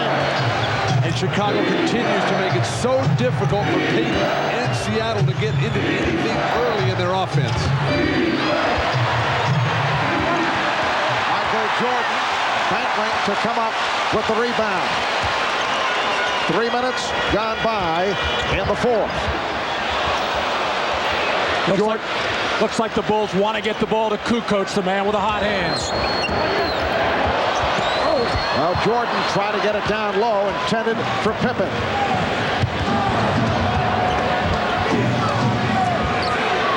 Here is Kemp. Shawn Kemp, 9 of 12 from the field. He has 32 points. 8-point Chicago lead.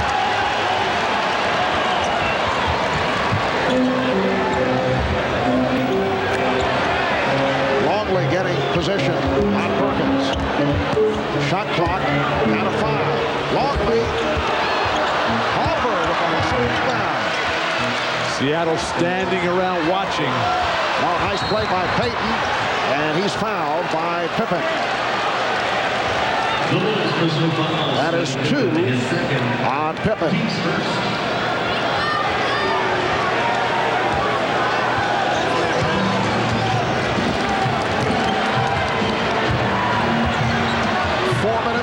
Gone by in the fourth quarter. Game 1 of the NBA Finals Series. Game 2 here in Chicago on Friday night. Perkins with the single. Look out. And Sam landing in our lap. I thought I made a pretty good save on that one. I thought you were heading for the 5th row.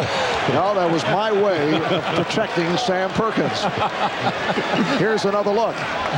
Gary Payton is unable to create inside in all the earlier. More importantly, watch this guy. Marv Albert standing right up there and I think he was saving leaving. Matt Kukoc. He was leaving the building.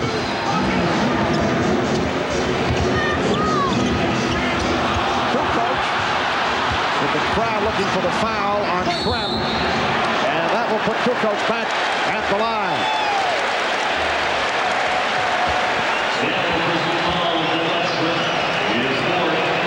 So the Bulls with a 90-82 lead, and Toni Kukoc at the free throw line. Kukoc with 9 of his 15 in the 4th quarter.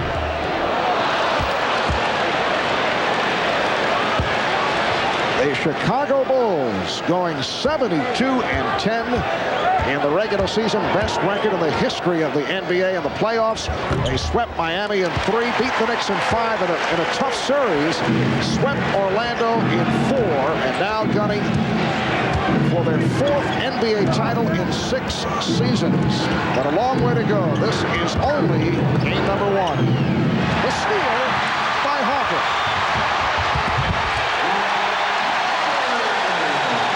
And the Sonics call for time.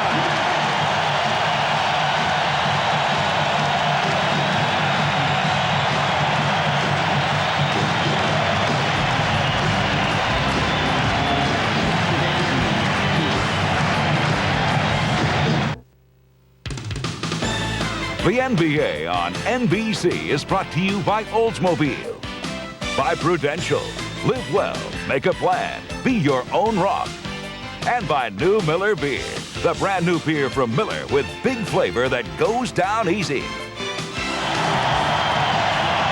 Back in Chicago, Marv Albert, Matt Kukoc, Bill Walton, Ahmad Rashad, Hannah Storm, Gary Payton with a quiet ball game.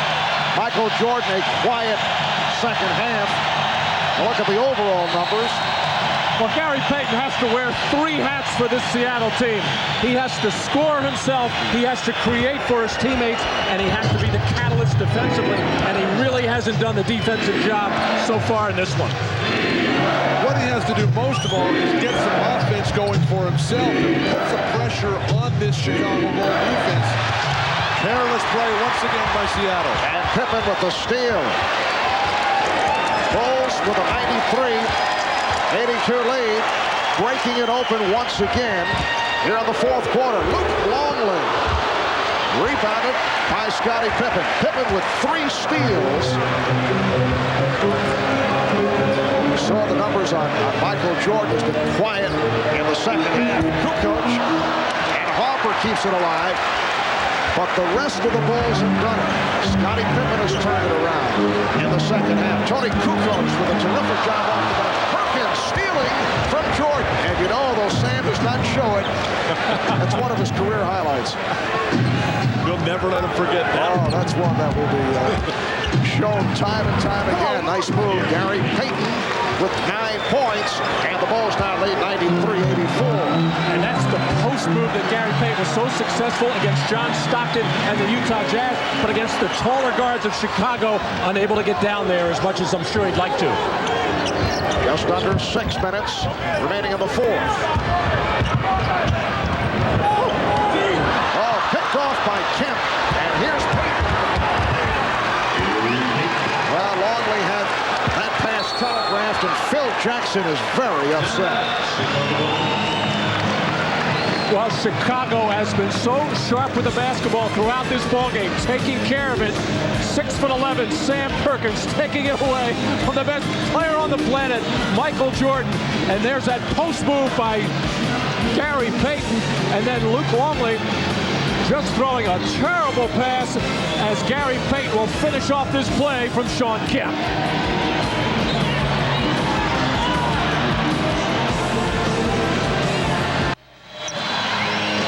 45-year-old George Karl, the head coach of the Seattle Sonics, 4th full season as the head man of Seattle.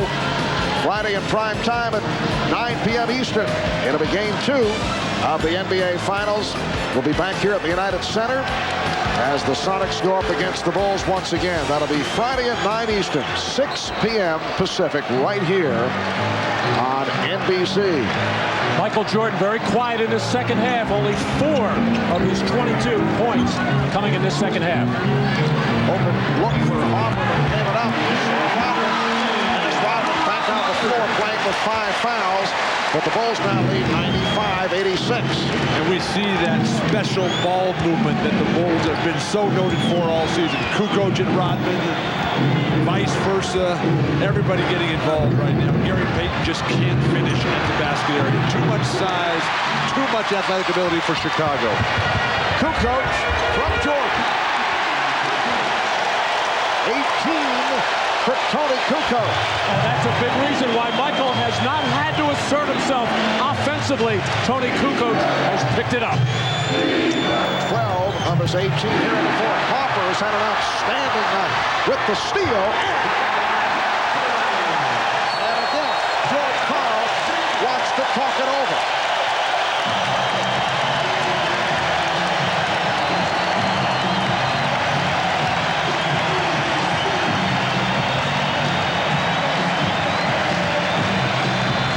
Michael Jordan in transition, finding his teammates who are all running the floor. Big men just out hustling the Sonics right now. And then Harper has been in the passing lanes all night long. No answer for Seattle. They're forced to the bench again.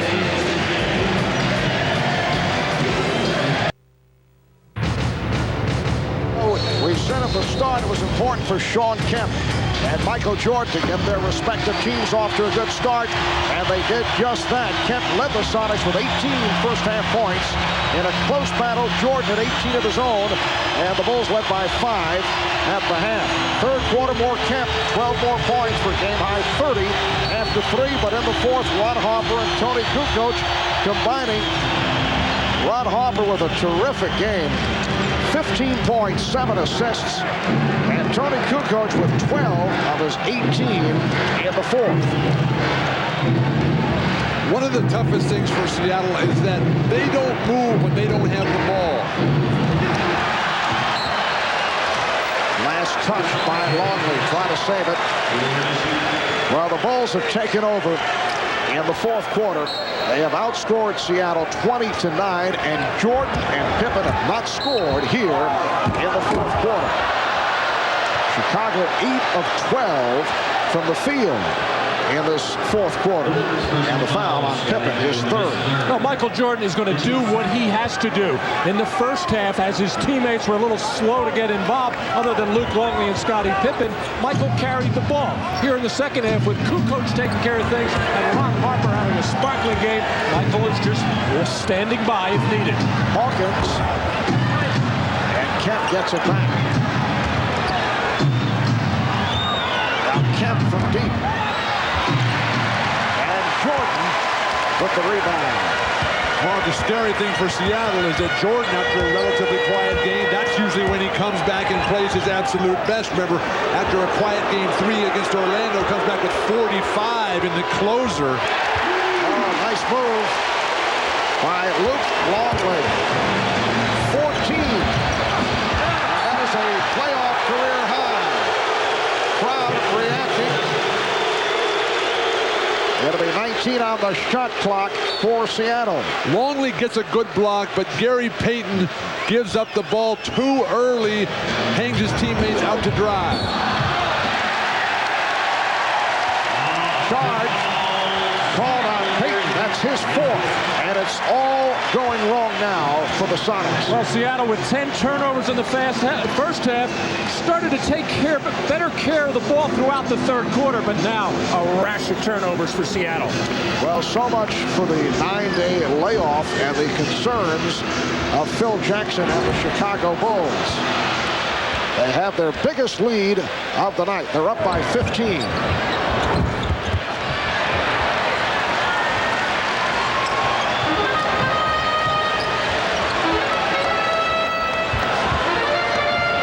Just under 3 remaining, fourth quarter.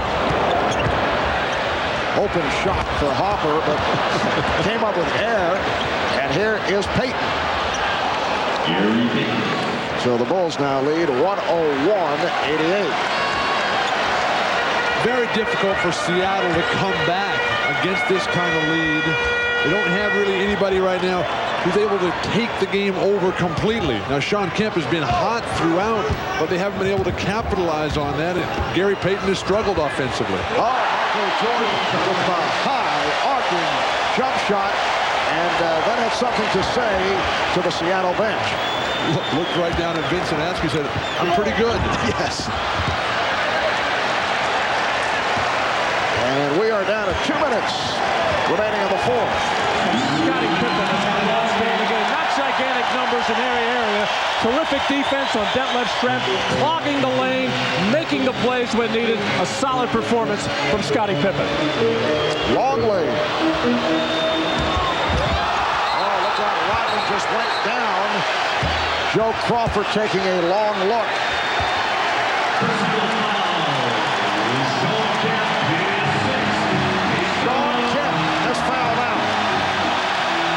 Here's another look at it. A totally unnecessary play. All of them hooked up there. Frustration by Shawn Kemp. Just let that one go. You got to play above the antics of Dennis Rodman, who incites that type of behavior. And loves it all the way. Oh, absolutely. Actually, I think Shawn Kemp pushed him on his wrist. And he went sprawling like the building fell on him. Saw the final numbers on Kemp. 32 points, 9 of 14 shooting, 7 rebounds in 40 minutes. Oh, look out. Harper and Payton. And the collision, Payton was going for the steal. That's 5 on Payton.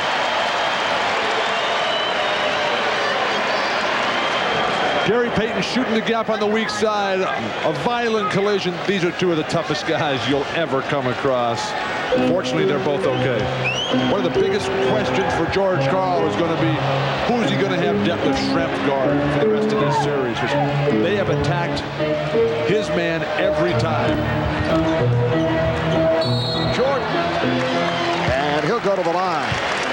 Well, Michael, I'm sure, will say he was totally unimpressed with the strategy of Schrempf doing the guarding of Michael and then the double team, because he just quickly realized that he was just going to move outside, and that would negate a lot of the double teaming and spread the floor for himself, where he could drive, take his jump shots, get others involved as he did in this second half. And then when they did switch, when Seattle did switch a smaller guy, Michael just swung right into the low post and punished him down there. That's that versatility of Jordan and the Bulls offense, which is brilliant at picking out where the advantage is. 26 for Jordan, along with 7 rebounds. And the Bulls have opened up a 105-88 lead as we come up on 1 minute remaining in the fourth quarter. So an impressive start for the Chicago Bulls. Foul is called. Schrempf took the hit. An impressive start. Some concern, and it was genuine concern on the part of the Bulls that the long layoff could have an effect. Phil Jackson with the victory smile at this point. The Bulls last played in that fourth and final game against Orlando on May the 27th. They were getting sick of going against each other in practice. And Phil did tell us yesterday that the 2 players that the layoff might possibly help was Scottie Pippen, who has an assortment of bumps and bruises, and Ron Harper, who has a bad knee and had to have that knee drained during that week, and he has responded beautifully. It certainly helped Luke Longley, but this Chicago Bulls team is so special. When you got guys like Jordan and Rodman who just have such a killer instinct out there, the practice has become so competitive, and then the genius of Phil Jackson that keeps everybody sharp all the time. Shot clock at 5, 40 seconds remaining in the game.